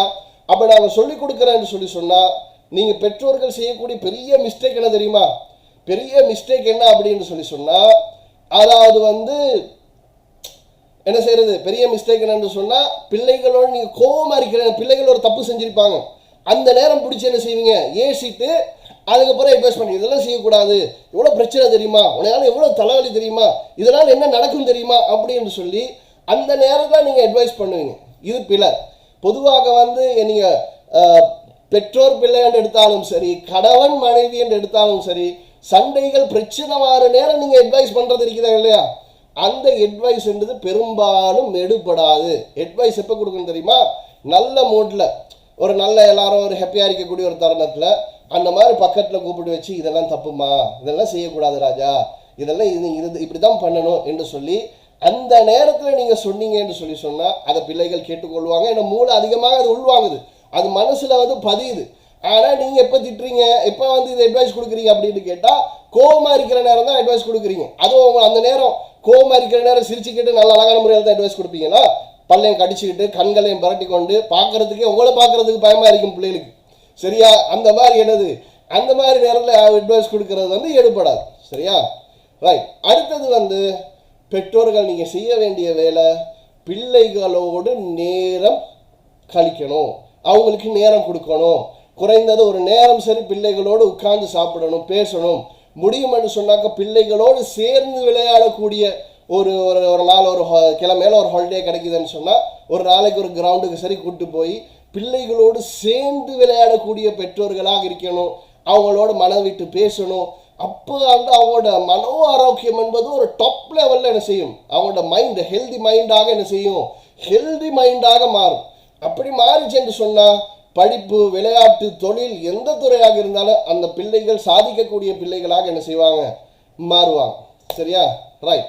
அடுத்தது வந்து என்ன செய்யணும்டா, பெற்றோர்கள் வந்து பிள்ளைகளுக்கு வந்து ரெஸ்பான்சிபிலிட்டிஸ், அதாவது பொறுப்புகளை என்ன செய்யுங்க, பொறுப்புகளை கொடுங்க. இப்போ வீட்டில் இருக்கிறாங்கன்னா இந்த லைட் தேவையில்லாமல் பத்துது, ஏதாவது ரூமில் ஃபேன் தேவையில்லாமல் சுற்றுதா, ரைட், தண்ணி இல்லாமல் அந்த டெப்பை பாருங்க தண்ணி வந்து ஒழுகுற மாதிரி இருக்குதா, அதை போய் மூடுங்க. இந்த பாருங்கள் வீட்டில் இதெல்லாம் க்ளீன் இல்லாமல் இருக்குது, என்ன செய்யுங்க, இதெல்லாம் க்ளீன் பண்ணுங்கள். இதெல்லாம் நீட்டாக என்ன செய்யுங்க, பாருங்கள் இதெல்லாம் நீட்டாக இருக்குதா இல்லையா, இதெல்லாம் நீட்டாக என்ன செய்யுங்க, இதெல்லாம் நீட்டாக வைங்க அப்படின்னு சொல்லி பிள்ளைகளுக்கு வந்து என்ன செய்யணும், அந்த பொறுப்புகளை கொடுத்து வந்து பழக்கணும். அப்போ தான் நாளைக்கு ஃப்யூச்சர்லேயும் ஒரு பொறுப்புள்ள ஒரு பிள்ளையாக என்ன செய்வாங்க, ஒரு பொறுப்புள்ள ஒரு பிள்ளையாக வந்து அவங்க வளருவாங்க. சரியா? ரைட். அப்போ இது என்ன செய்யும், இது ஒரு முக்கியமான ஒரு வழிகாட்டுதல் வந்து நீங்கள் பிள்ளைகளுக்கு கொடுக்க வேண்டியது. இப்போ நான் உங்களுக்கு வழிகாட்டுதல்களை தான் சொல்லி கொண்டு இருக்கிறேன். சரியா?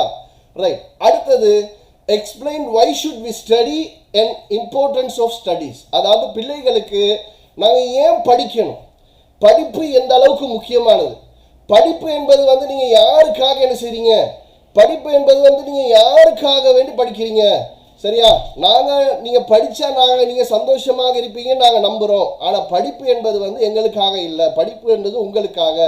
நீங்கள் நல்லா படிச்சிங்கன்னு சொன்னால் ஃப்யூச்சரில் கண்டிப்பாக என்ன செய்வீங்க, ஃப்யூச்சரில் கண்டிப்பாக ஒரு நல்ல இடத்துக்கு வருவீங்க.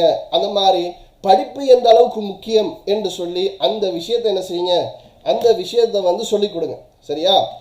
ரைட். ஓகே. அப்போ இது என்ன செய்யணும், ஒரு முக்கியமான வழிகாட்டுது. சரியா? சரி. அப்போ இப்படி என்னது, அப்போ இப்படி வந்து என்னது முக்கியமான விஷயங்களை வந்து நான் இன்றைக்கி வந்து உங்களோட வந்து நான் ஷேர் பண்ணிக்கொண்டேன். ஆதிலாசன் சாரும் என்ன செஞ்சிட்டாரு, காலேஜுக்கு வந்துட்டார். ரைட். அப்போ நான் அவருக்கு என்ன செய்கிறேன், அவருக்கு வந்து இதை வந்து நான் ஒப்படைக்கிறதுக்கு போகிறேன். அதுக்கு முன்னாடி ஒரு தகவலை என்ன செய்கிறேன், அதுக்கு முன்னாடி ஒரு தகவலை வந்து நான் உங்களுக்கு சொல்லிவிட்டு நான் அவருக்கு என்ன செய்கிறேன், இதை நான் ஒப்படைக்கிறேன். என்னன்னு சொன்னால், அதாவது அன்புக்குரிய பெற்றோர்களே, இந்த நிகழ்ச்சி என்றது நடக்குது ஏதாவது கேட்டால் எங்களுடைய காலேஜ் மூலமாக, நாலேஜ் ஃபர்ஸ்ட் காலேஜ் என்ற காலேஜ் மூலமாக என்ன செய்யுது, காலேஜ் மூலமாக இந்த நிகழ்ச்சி என்றது வந்து நடக்குது. சரியா?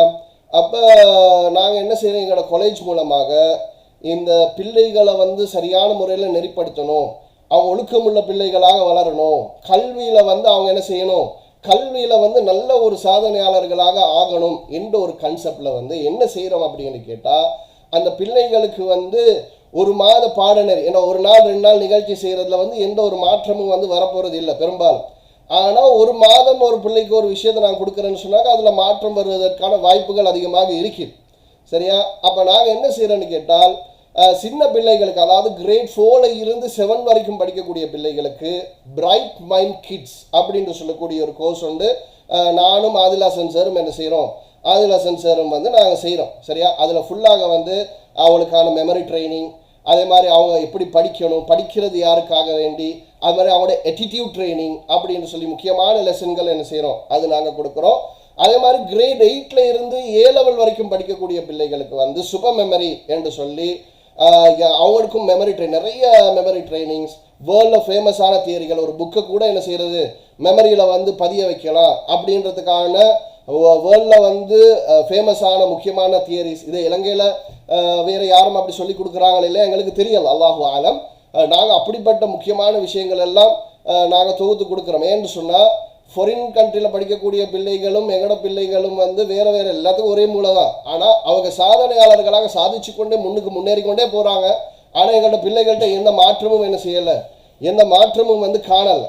சரியா? அப்போ அதனால் என்ன அப்படி என்று சொன்னால், நாங்கள் ஒரு சிலபஸ் மேக் பண்ணி, சின்ன பிள்ளைகளுக்கு இந்த சிலபஸ், பெரியவங்களுக்கு இந்த சிலபஸ்ன்னு சொல்லி மேக் பண்ணி நாங்கள் என்ன செய்கிறோம், நாங்கள் அதை கொடுத்து கொண்டு இருக்கிறோம். இப்போ நான் செட்டில் என்ன செய்கிறேன், செட்டில் வந்து உங்களுக்கு ஒரு நம்பர் ஒன்று போடுறேன், வந்து Note 7236773445. சரியா? அப்போ இது வந்து எங்களுடைய காலேஜ் ஸ்டூடெண்ட் கவுன்சிலர், என்னது ஸ்டூடெண்ட் கவுன்சிலர் நம்பர். அப்போ அவங்களுக்கு வந்து நாங்கள் என்ன, அந்த இன்னும் பிள்ளைகளுக்கு நாங்கள் என்ன இது கொடுக்குறோம்னு சொல்லி சொன்னால், ஒரு 1 month பாடநெறி கொடுக்குறோம். அதுவும் இன்றைக்கு இல்லை, நாளைக்கு இன்ஷா அல்லாஹ். நாளைக்கு என்ன செய்கிறேன், நாளைக்கு வந்து ஒரு அந்த பிரைட் மைண்ட் கிட்ஸ் என்ற கோர்ஸ் வந்து நாளைக்கு 10 மணி, காலையில் 10 மணிலேருந்து 11 மணி வரைக்கும் நடக்கிறது இருக்குது. ஒரு மாதத்துக்கு என்ன செய்யும், ஒரு மாதத்துக்கு நடக்கும். சரியா? ஒவ்வொரு சனியும் ஞாயிறும் காலையில் 10 மணிலேருந்து 11 மணி வரைக்கும் என்ன செய்யும், 1 hour நடக்கும். 8 classes தொடர்ந்து நடக்கும். ரைட்? சாட்டர்டே சண்டேஸில் தேவைப்பட்டால் எடிஷனலி கிளாஸ் எடுப்போம். இப்போ இது வந்து 5000 பெறுமதியான, அதை விட கூட எடுக்கணும். ஆனால் 5000 பெறுமதியான இந்த பாடநெறிக்கு வந்து நாங்கள் பெற்றோர்கள்ட்ட எடுக்கிறது ஒரு 3500 ரூபா மேலே தான் எடுக்கிறோம். அது லிமிட், எல்லாத்தையும் சேர்த்துக்கொள்றது இல்லை, லிமிட்டட் சீட்ஸ். ஏன்னா பிள்ளைகளோட ஆக்டிவிட்டீஸில் நாங்கள் பார்க்கணும். நாங்கள் லைவில் செஞ்சாலுமே, அதாவது ஃபிசிக்கலாக இல்லாட்டியும் நாங்கள் ஃபிசிக்கலில் செய்கிற மாதிரியான விஷயங்களை செய்கிறதுக்கு இருக்கிறனால அதிகமான பிள்ளைகளை வந்து நாங்கள் சேர்த்துக்கொள்றது இல்லை. ஸோ அப்படி யார் சரி அவங்களோட பிள்ளைகளை சேர்க்கணும், சீட்ஸ் இன்னும் அவைலபிளாக இருக்குதான்னு சொல்லி கேட்டுக்கோங்க. அந்த எங்களோட டீச்சர்கிட்ட இது தான் என்னது போட்டிக்கிற ஒரு சகோதரி கேட்டிக்கிறாங்க, டீச்சர்ஸுக்கு ப்ரோக்ராம் செய்யணுமான்னு. டீச்சர்ஸுக்கு ப்ரோக்ராம் அது ஸ்கூலில் போயிட்டு வேறையா செஞ்சு கொண்டு இருக்கிறோம். அது இந்த நம்பரை நீங்கள் எதுவாக இருந்தாலும், எங்களோட காலேஜ் மேட்டராக இருந்துன்னு சொன்னால், இப்போ போட்டிக்கிற இந்த நம்பருக்கு என்ன செய்யுங்க, இந்த நம்பரை கான்டாக்ட் பண்ணுங்கள், பேசுங்க.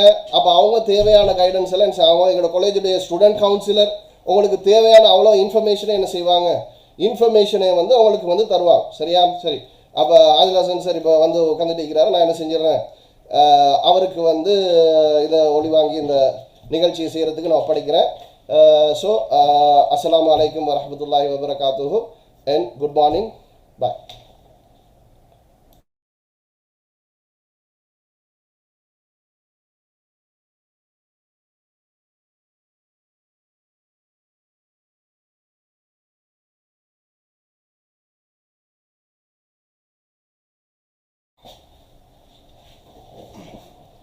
அஸ்ஸலாமு அலைக்கும் வரஹ்மத்துல்லாஹி வபரகாத்துஹு.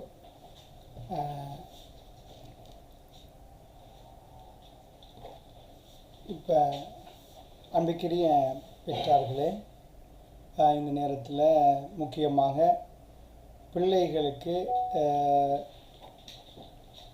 கைட் பண்ணுறது சம்பந்தமாக எப்படி அவங்கள வந்து படிக்க வைக்கிறதுன்றது தான் எனக்கு தரப்பட்ட தலைப்பு.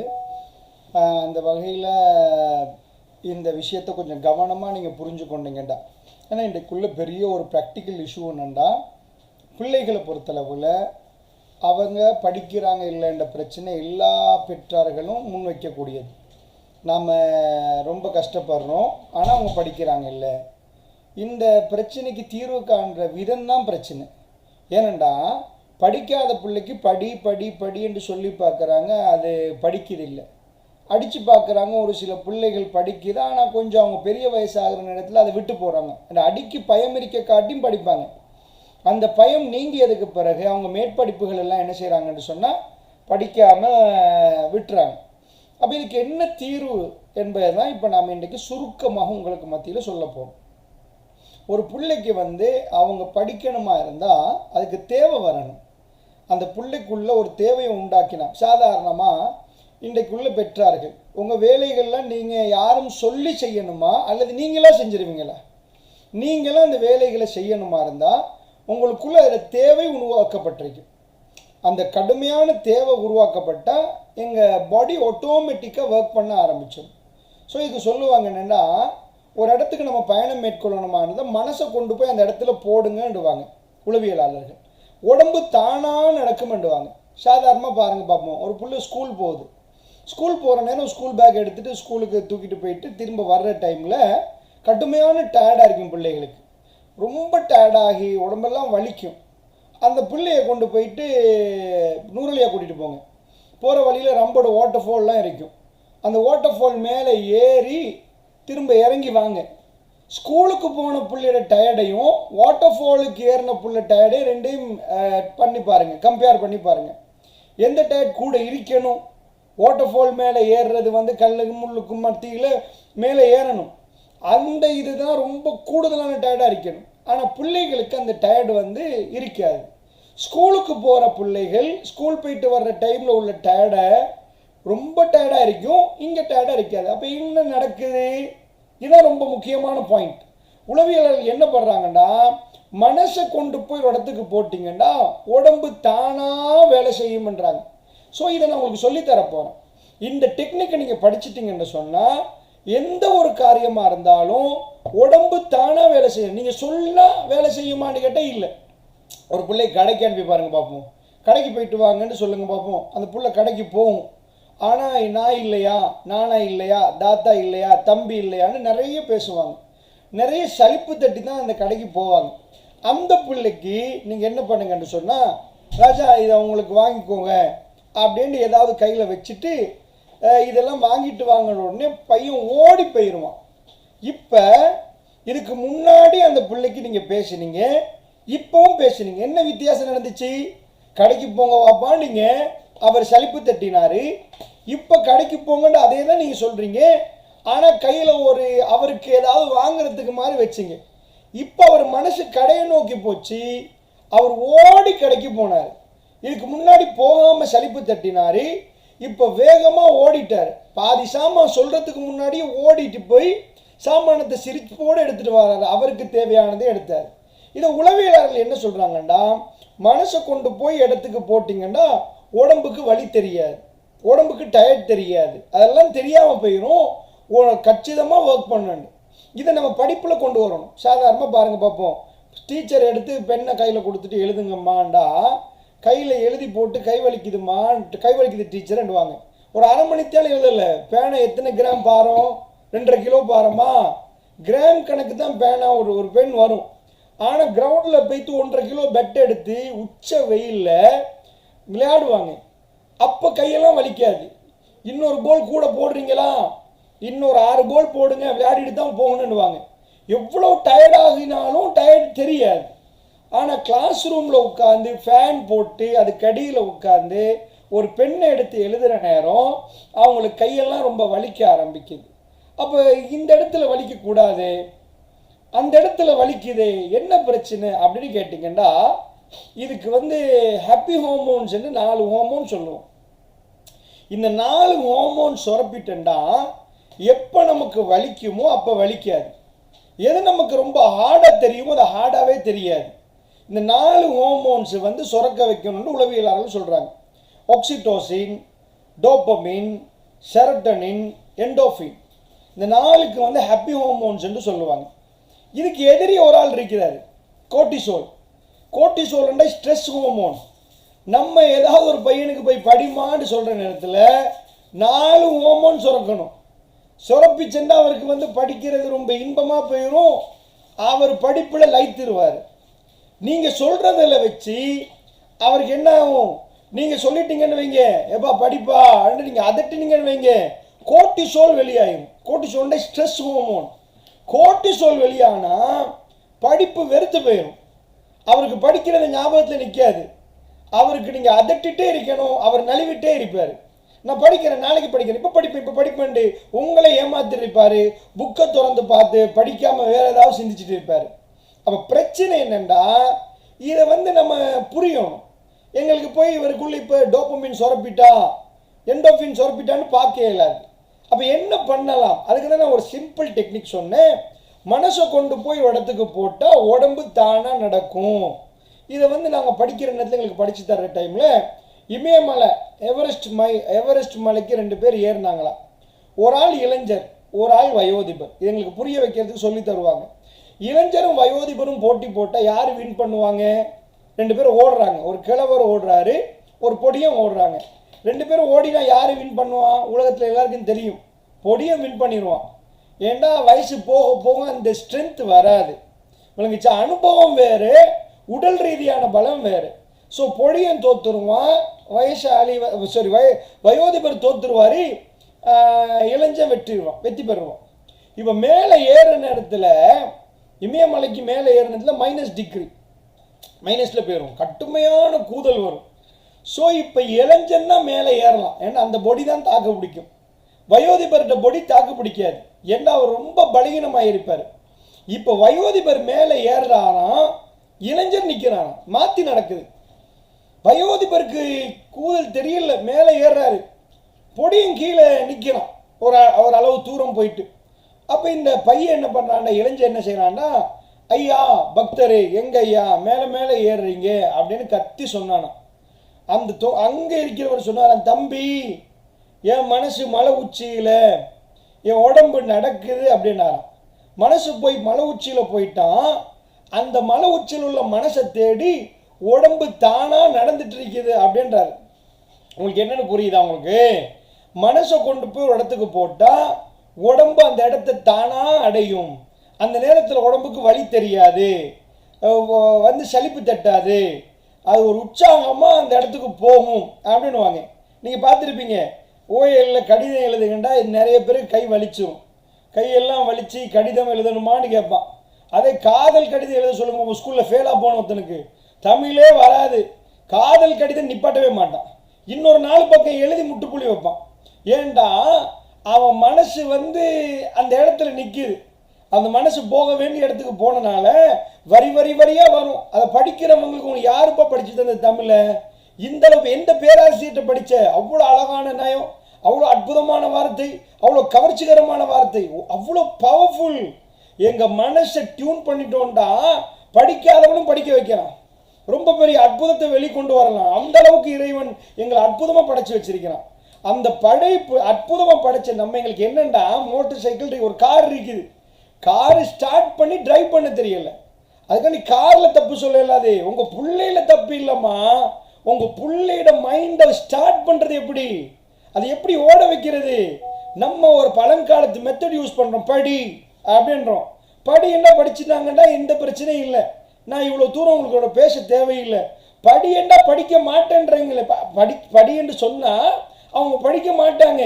ஏன்னா அப்போ கோர்ட்டிசோல் வெளியாகும், ஸ்ட்ரெஸ் ஆகிடுவாங்க.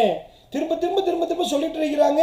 எப்போ பார்த்தாலும் நீங்கள் உங்கள் அதாவது 2 பேர், நீங்கள் ஹஸ்பண்ட் ஒய்ஃப் வாழ்கிறீங்க, நீங்கள் போய் என்ன செய்யுங்க, ஒரு வேலையை திரும்ப திரும்ப சொல்லி பாருங்க பார்ப்போம் உங்கள் ஹஸ்பண்டுக்கு, அதை பண்ணுங்க அதை பண்ணுங்கண்டு அவர் எரிஞ்சு உழுவார் உங்களோட. ஏன்ப்பா நல்லா இருந்தவரை எரிஞ்சு விழுகிறாருண்டா, உள்ளுக்குள்ளே அவருக்கு ஸ்ட்ரெஸ் ஹார்மோன் வெளியாகிட்டு ஹாப்பி ஹார்மோன் வெளியாகணுமா? அந்த ஹாப்பி ஹார்மோன் வெளியாகிற மெத்தடில் சொன்னீங்கன்னா அவர் உங்களோட வந்து ரொம்ப அற்புதமாக நடப்பார், ரொம்ப அமைதியாக உங்களோட நடப்பார். அப்போ ஹாப்பி ஹார்மோனை வெளிப்படுத்துறது, இதை தான் மேற்கத்திய நாடுகள் கண்டுபிடிச்சாங்க. எப்படி ஒரு மனுஷன்ட்ட வேலை வாங்குறதுன்னு கண்டுபிடிச்சாங்க. ஒரே மனுஷன்ட்ட ஒரு மாதிரி சொன்னால் அவன் வேலை செய்ய மாட்டேங்கிறான், இன்னொரு மாதிரி சொன்னால் வேலை செய்கிறேன்றான். அப்போ எப்படிப்பா இது? அது எப்படி? இந்த கண்டுபிடிச்சதுனால தான் அவங்க ஐக்யூ லெவல் கூடிச்சு. அங்கே உள்ள அதிகமானவங்க படிக்க ஆரம்பித்தாங்க. அவங்க நிறைய விஷயங்களை கண்டுபிடிக்க ஆரம்பித்தாங்க. உலக நாடுகள் எல்லாரையும் உட்கார வச்சுட்டு மேற்கத்திய நாடுகளையும் நம்ம ஆசியா எல்லாத்தையும் உட்கார வச்சாச்சு.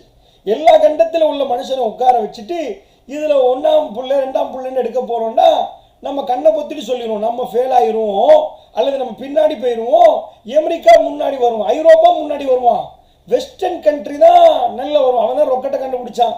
நாங்கள் வீட்டில் அறுத்து விட்டு கூட்டுறதுக்கு தாளில் ரொக்கெட் செஞ்சு வச்சிருப்போம். இந்த ரொக்கெட் தான் நாங்கள் செய்கிறோமே தவிர அவன் விண்வெளிக்கு போயிட்டு வர்றான். அந்த மாதிரி நிறைய விஷயங்களை கண்டுபிடிச்சதுனால நம்ம என்ன சொல்லுவோம்டா, அவங்க பாஸ், நம்ம பேக் பெஞ்ச், பின்னாடி தான் எங்களுக்கு. ஏன் உலகத்தில் எல்லாருக்கும் வச்சு எக்ஸாம் வச்சுட்டோம்னா நாம் தோத்துன்றோம், அவங்க பாஸ்ன்றோம்னா அவங்க அறிவை நல்லா வளர்த்துருக்கிறாங்க. எப்படி அதே அறிவு தானே எங்களுக்கு? அவங்களுக்கு மனுஷ மூளை, எங்களுக்கு மாட்டு மூளையா? எல்லாம் ஒரு மூளை தானே. அது எப்படி அவன் மொபைல் ஃபோனை கண்டுபிடிக்கிறான், அப்படி இன்டர்நெட்டை கண்டுபிடிக்கிறான், அது எப்படி 35,000 40,000 அடி மேலே பறக்கிற விமானத்தை கண்டுபிடிக்கிறான்? எங்கள் ஊரில் ஒரு 1/2 கிலோ இரும்பு பறக்க வச்சேன்னு வைங்க, அவ்வளோ பேர் வாய்ப்பு பார்ப்பான். 1/2 கிலோ இரும்பு பறக்குதாமே, அட டொன் கணக்கில் மேலே பறக்குது மனுஷனை எடுத்துட்டு. அதுதான் விமானம். அதை நாங்கள் கண்டுபிடிக்கல, எல்லாம் அவங்க கண்டுபிடிக்கிறாங்கண்டா. அவங்க ஒன்றை கண்டுபிடிச்சாங்க, அவங்க விமானத்தை கண்டுபிடிக்கல, அவங்க மொபைல் ஃபோனை கண்டுபிடிக்கல, அவங்க இன்டர்நெட்டை கண்டுபிடிக்கல, மூளையை ஒன் பண்ணுறதை கண்டுபிடிச்சாங்க. மூளையை ஸ்டார்ட் பண்ணி விட்டா அது எப்படி பயங்கரமாக ஒர்க் பண்ணும். ஏஐ டெக்னாலஜி என்றோம், ஆர்டிஃபிஷியல் இன்டெலிஜென்ஸி என்றோம். இந்த ஆர்டிஃபிஷியல் இன்டெலிஜென்ஸை அவங்க கண்டுபிடிச்சாங்கன்றோம். ஆர்டிஃபிஷியல் இன்டெலிஜென்ஸியை கண்டுபிடிக்கல, அவங்க பிரெயினை ஸ்டார்ட் பண்ணிட்டாங்க. எப்படி பிரெயினை ஒன் பண்ணுன்னு கண்டுபிடிச்சதுனால அதுலேருந்து ஆர்டிஃபிஷியல் இன்டெலிஜென்ஸை கண்டுபிடிக்கிறாங்க, அதுலேருந்து கம்ப்யூட்டரை கண்டுபிடிக்கிறாங்க, அதுலேருந்து காரை கண்டுபிடிக்கிறாங்க. கண்டுபிடிச்சது கண்ணோ மூக்கோ வாயோ காதோ காலோ இல்லை, கண்டுபிடிச்சது அறிவு, மூளை. விளங்குச்சா? அறிவு தான் இதை கண்டுபிடிக்குது. ஸோ நம்ம நாட்டில் நம்ம உடம்பால் ஒர்க் பண்ணுறோம், அவங்க அறிவால் ஒர்க் பண்ணுவாங்க. நம்ம பணம் ஈட்டணும், முதலீட்டு அதாவது எங்களுக்கு பணம் தேவை, நாங்கள் பணம் சம்பாதிக்கணும். நாங்கள் பணம் சம்பாதிக்கிறது உடலால், அவங்க பணம் சம்பாதிக்கிறது அறிவால். ஸோ இந்த அறிவை ஒன் பண்ணிட்டோம்டா நம்ம பிள்ளைகள் படிக்க ஸ்டார்ட் பண்ண தெரியாதுன்னு நான் சொல்கிறேன். கார் இருக்குது, என்ஜின் எல்லாம் சூப்பர் என்ஜின், ஜப்பானில் கண்டுபிடிச்ச என்ஜின். ஆனால் காரை ஸ்டார்ட் பண்ண தெரியாமல் இருக்கிறோம். அவங்க பிரெயினை எப்படி ஸ்டார்ட் பண்ணலாம், அதுல ஹார்மோன்ஸ் எல்லாம் எப்படி ஆக்டிவேட் பண்ணலாம், எப்படி ட்ரிகர் பண்ணலாம், டோபமீனை எந்த டைம்ல ட்ரிகர் பண்ணலாம், எண்டோஃபின் என்ன செய்யலாம், செரட்டனின் என்ன பண்ணலாம்னு கண்டுபிடிச்சாங்க. ஸோ படிக்கிறவனுக்கு இதை கொடுத்துட்டா பசி உள்ளவனுக்கு போய் சாப்பாடு கொடுங்க பார்ப்போம், அப்படி பசன்னு டைஜஸ்ட் ஆகிடும். வணங்கிச்சா? பசி இல்லாதவங்க கொடுத்து பாருங்க பார்ப்போம் அந்த சாப்பாடை, அவனுக்கு டைஜஷன்ஸ் நடக்காது, ஒழுங்காக நடக்காது. இப்போ என்ன சொல்கிறாங்கடா, குடலில் அசிடிட்டி கூடும், பசி வர்ற நேரம் பசிக்குதுன்றோமே, அந்த நேரம் நம்ம விரலை விட்டோன்னு வைங்க, குடலில் கேட்டு பாருங்கள் ஒரு மருத்துவர்கிட்ட, எங்கள் குடலில் கொண்டு போய் விரலை வச்சுட்டோன்னு வைங்க, விரல் காணமாக போயிடும், அவ்வளோ அசிட் அது. எங்கள் குடலில் அந்த அமிலம் சுரக்கிற நேரத்தில் அந்த அசிடிட்டி, அதான் பசி என்றோம் நாங்கள். இந்த பசி நேரம் அப்படி கொண்டு போய் அப்படியே கையை கொண்டு போய் விட்டுட்டோன்னு வைங்க குடலில், அதில் உள்ள அந்த அசிட் என்ன பண்ணிடும் தெரியுமா, கையை எரிச்சு போட்டுரும், அவ்வளோ அசிட். நீங்கள் கேட்பீங்க இப்போ குடல் எரியலையேன்னு கேட்பீங்க. குடல் எரியாமைக்காக இறைவன் என்ன படைக்கிறான்டா, அந்த குடலுக்கு மேலே ஒரு லேயர் வச்சிருக்கிறான், சளி லேயர் ஒன்று இருக்கும், மியூக்கஸ்ன்னு சொல்லுவாங்க. இந்த சளி லேயர் என்ன பண்ணும்னா அந்த அசிட் அங்கே உள்ளே போக விடாது. ஸோ நான் அதுக்கு சொல்லலை, அவ்வளோ பயங்கரமாக பசி எடுக்கிற நேரம் நம்ம வாயில் ஏதாவது வச்சேன்னு வைங்க, பசுன்னு அரைச்சி போட்டுரும். விளங்குதா? கிரைண்டர் அரைக்கிறத விட்ட வேகமாக அரைக்கும், எதையும் அரைச்சி எடுக்கும். அந்த அளவுக்கு பயங்கரமான ஒரு எசிட் உள்ளக்குள்ளே இருக்குது. பசிக்கிற டைமில் தான் அதை கொடுக்கணும். பசி இல்லாதவனுக்கு போய் நான் பிரியாணி தர்றேன், இது தர்றேன், வட்டலப்பா தர்றேன்டா, ஒருத்தனுக்கு பசியே முடிஞ்சு போச்சு, 2 பிளேட் சாப்பிட்டான், 3ஆவது பிளேட்டை விட்டிங்கன்னு வைங்க, போட்ட 2 பிளேட்டும் வெளியே வந்துடும், போட்ட 2 பிளேட்டும் வெளியே வந்துடும். ஏண்டா வாந்தியாக வெளியே எடுத்துரும், அதுக்கு மேலே டைஜஷன்ஸ் வராது, ஒழுங்காக ஜீரணமாகாது. ஸோ ஜீரணமாகுண்டா பசிச்சாதான் ஜீரணமாகும். அறிவுக்கு ஒரு தாகம் வேணும், அந்த படிக்கணும் என்ற ஒரு ஃபீலிங் வேணும், எனக்கு ஏதாவது எடுத்து உள்ளக்குள்ளே போடணும்னு ஒரு ஃபீலிங் வேணும், அந்த பசி உணரணும். அறிவுக்கு அந்த பசியை உண்டாக்கணும்டா நீங்கள் ஒன்றும் பண்ணாங்க, உங்கள் புள்ள போய் படிக்க ஆரம்பிச்சிடும். உங்கள் பிள்ளை என்ன பண்ணிடும், அவர் போய் படிக்க ஆரம்பிச்சிருவார். அப்போ பிரச்சனை எங்கன்னா நம்ம மெத்தடில் தான் பிரச்சனை. எங்களுக்கு பிரெயினை ஒன் பண்ண தெரியல, அந்த பிரெயினில் உள்ள அறிவு தாகத்தை உருவாக்க தெரியல. ஸோ பெற்றார்களே, உங்கள் வேலை மேத்ஸ் படித்து கொடுக்குறதோ, சயின்ஸ் படித்து கொடுக்குறதோ, ஹிஸ்ட்ரி படித்து கொடுக்குறதோ இல்லை, அது அவர் வேலை, புள்ள வேலை. உங்கள் வேலை அவரோட பிரெயினுக்கு அந்த பசியை உருவாக்கணும், அந்த தாகத்தை உருவாக்கணும், அந்த தேவையை உருவாக்கணும். அதை நீங்கள் பின்னாடி இருந்து செஞ்சீங்கண்டா அவர் பாட்டுக்கு இன்றைக்கி பாருங்கள், சாப்பிட்ற நேரத்தில் சின்ன பிள்ளைகள் ஒளிஞ்சிருவாங்க. உம்மா போய் பெரிய பிளேட் எடுத்து காட்டின உடனே பையன் போய் அப்படியே பெட்டு கடையில் ஒளிஞ்சிருவான். ஏன்டா சாப்பாடை கண்டாலே அவனுக்கு பயம் வந்துடும். ஸோ உம்மா என்ன பண்ணுவாங்க, எடுத்து பங்கு போடுவாங்க. இது வாப்பாக்குமா, இது மாமாக்கு, இது அங்கிளுக்கு, இது சாச்சாக்கு, இது காக்காக்குன்னு சொல்லி பங்கு போட்டு ஒவ்வொன்றா வாயில் போடுவாங்க. அந்த பையன் சாப்பிட்றதுக்கு அவ்வளோ கஷ்டப்பட்டு சாப்பிடுவான். அவனுக்கே பசி. ரமதான் காலத்தில் பார்த்துருப்பீங்க, நோன்பு காலத்தில் பசி வந்த நேரம் இருக்க விட மாட்டாங்க. பசிக்குதுமா, எனக்கு அதை தாங்கம்மா, இது தாங்கம்மாண்டுவாங்க. ஒரு பிள்ளைக்கு பசி வந்தால் சாப்பாடு கொடுக்கணும், அப்போ தான் ஜீரணமாகும். பசி வராமல் கொடுக்கக்கூடாது. அந்த பிள்ளைக்கு பசி வர நேரம் உங்களுக்கு இருக்கக்கூடாது. ஆனால் அதுக்கு பசி வராத நேரம் நீங்கள் அதுக்கு பின்னாடி ஓடி பிடிச்சி விளையாடி தான் சாப்பாடு தீர்த்த வேண்டி வரும். இதே சேம் எக்ஸாம்பிள் எடுத்துக்கோங்க. உங்கள் பிள்ளைக்கு படிப்பில் அவருக்கு இன்னும் தேவையே இல்லை, தேவை உங்களுக்கு. நீங்கள் படின்றீங்க, அப்போ தான் ஏன் பெரிய ஆளாகுவேன், அப்போ தான் பெரிய படிப்பு படிக்கலாம், பெரிய சம்பளம் வாங்கலான்னு உங்களுக்கு தெரியுது. உங்களுக்கு தெரிஞ்ச எதுவுமே அவருக்கு தெரியலை, உங்களுக்கு விளங்குற எதுவுமே அவருக்கு புரியலை.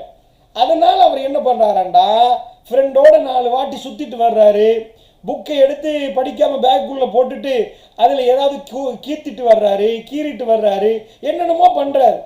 ஸோ இப்போ என்ன பண்ணணும்னா, அவருக்கு படிக்கிற தேவையை உருவாக்கணும், அவரை கைட் பண்ணணும்.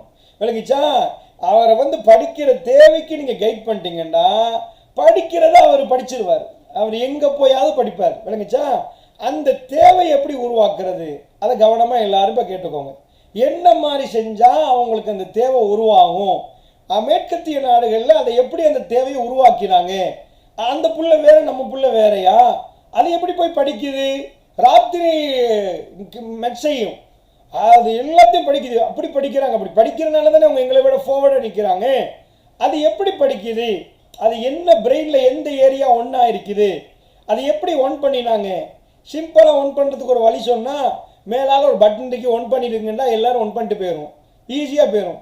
உமா போகிற நேரத்திலே வாப்பா இங்கே ஸ்கூல் போறியா, அதை சுவிட்ச் அவுட் பண்ணி வச்சுப்போ அப்படின்னு சொல்லிடலாம் வாப்பா. அப்படி இல்லையா, அப்படி ஒன் பண்ண முடியாது. அப்போ எப்படி ஒன் பண்ணலாம் அப்படின்னு கேட்டிங்கன்னா, மனசு, இந்த மனசால தான் அதை ஒன் பண்ணலாம்.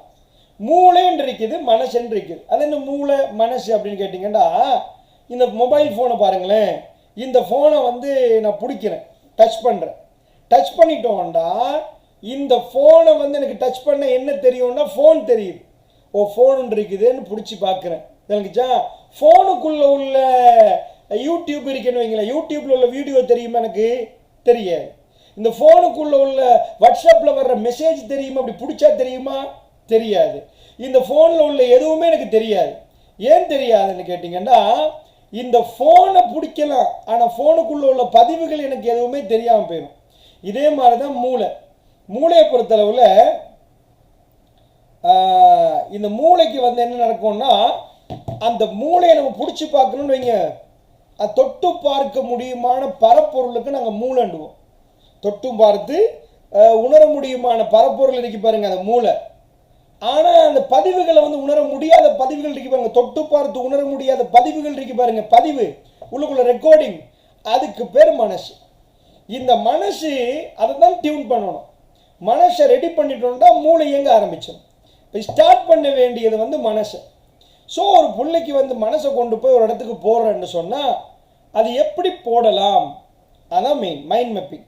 ஒரு புள்ளையோட மைண்டை கொண்டு போய் ஒரு இடத்துக்கு போடுற நேரம் உடம்பு அந்த இடத்த நோக்கி நடக்குதா இருந்தால் எப்படி போடுறது, இங்கே தான் பிரச்சனை.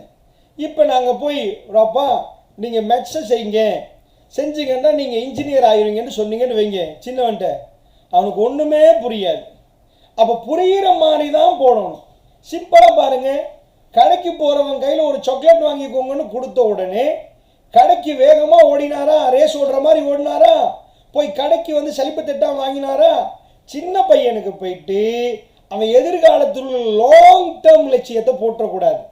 இதுக்கு வந்து இந்த மைண்டை செட் பண்ணுறதுக்கு உளவியலாளர்கள் ஒரு வழிமுறை சொல்லித்தராங்க. கவனமாக கேளுங்க. Destination, dreaming, burning desire, master mind, obedient politeness. இதுதான் அடிப்படை. நல்லா புரிஞ்சுக்கோங்க எல்லாருமே. அதாவது இதுதான் சொல்லித்தரப்பட்ட தத்துவம். இப்போ மனசை கொண்டு போய் இடத்துக்கு போடுங்கன்னு இவ்வளோ நேரமாக சொல்லிட்டேன். அப்போ ஸ்டார்ட் ஆகிருமென்ட்டேன். ஸ்டார்ட் ஆகினா உடம்பு ஸ்டார்ட் ஆகிருமென்றேன். இந்த கையை சும்மா ஸ்டார்ட் பண்ணிடலாது, கை வலிக்க ஆரம்பிச்சிடும். பெண்ணால் எழுதினா கை வலிக்குது, கையில் பெட்டை கொடுத்தா கை வலிக்கல. அதே பெண்ணை கொடுத்து பாடப்புத்தகத்தில் உள்ளதை எழுதுனா கை வலிக்குது, காதல் கடிதம் எழுதுனா கை வலிக்கல. உனக்குதா? அப்போ என்ன பிரச்சனைடா? உள்ள கை ஒன்று தான், இல்லை பேனா மாறிச்சா? பேனா ஒன்று தான், கையும் ஒன்று, பேனா ஒன்று, உடம்பும் ஒன்று, எல்லாம் ஒன்றுண்டா. மாறியது சிந்தனை மட்டும்தான். சிந்தனை மாறுற நேரம் கைக்கு பலம் வருகுது, சிந்தனை கெட்டு போகிற நேரம் கைக்கு பலம் வரல. ஸோ அந்த கைக்கு பலம் வந்துச்சு எப்போ? இதை எல்லாருக்கும் பார்க்கலாம். சாதாரணமாக ஒரு ஆள் தூங்குறாரு, பெரியவருக்கு எடுக்கலாம், பெரியவர் கூட நீங்கள் எடுத்து பார்க்கலாம். இது ஒரு ஆள் தூங்குறாரு எழுப்பாட்டி பாருங்க பார்ப்போம். 4 மணிப்பா எலும்புங்க தொழணும் அப்படின்னு சொல்லி பாருங்க பார்ப்போம். சில நேரம் எழும்ப மாட்டார்.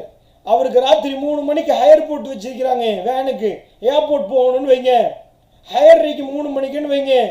அப்போ என்ன பண்ணிடுவார்? 2:45 எழும்பிடுவார். எப்படிப்பா இது? நேற்று 4 மணிக்கு எழுப்பாட்டி எழும்ப முடியல, 5 மணிக்கு ஒரு நாள் எழும்ப முடியல, இது எப்படி 2:30 மணிக்கு எழும்பிட்டேன்னு கேட்டிங்கன்னா, இன்றைக்கு உற்சாகமாக வேற இருக்கிறீங்கன்னா, ஒரே உடம்பு தானே, ஒரே கண்ணு தானே, ஒரே ஆள் தானே. ஆள் மாறிட்டாரா? எல்லாம் ஒன்று தான். என்ன சேஞ்ச் ஆகிட்டு? சிந்தனை சேஞ்ச் ஆகிட்டு. அவருடைய சிந்தனை அது வேற, இது வேற. அவர் ஹையர் இருக்குதா, மனசு அங்கே போயிடும். அப்போதான் எனக்கு பணம் கிடைக்குமென்னு வந்துடும். பணம் கிடைக்குமென்று வர்ற நேரம் உடம்பு உற்சாகமாக எழும்பும். அதே ஒன்றுமே இல்லாதனால 6 மணிக்கு கூட உற்சாகமாக எழும்பாது. ஸோ சிந்தனை மாறிச்சுண்டா உடம்பு மாறிடும், உடம்புல ஒரு உற்சாகம் பிறக்கும், உங்கள் பையன் இதாகிடுவார். ஸோ படிக்கணும் அப்படின்னு என்ன ஆகணும்? சிந்தனை மாறணும்.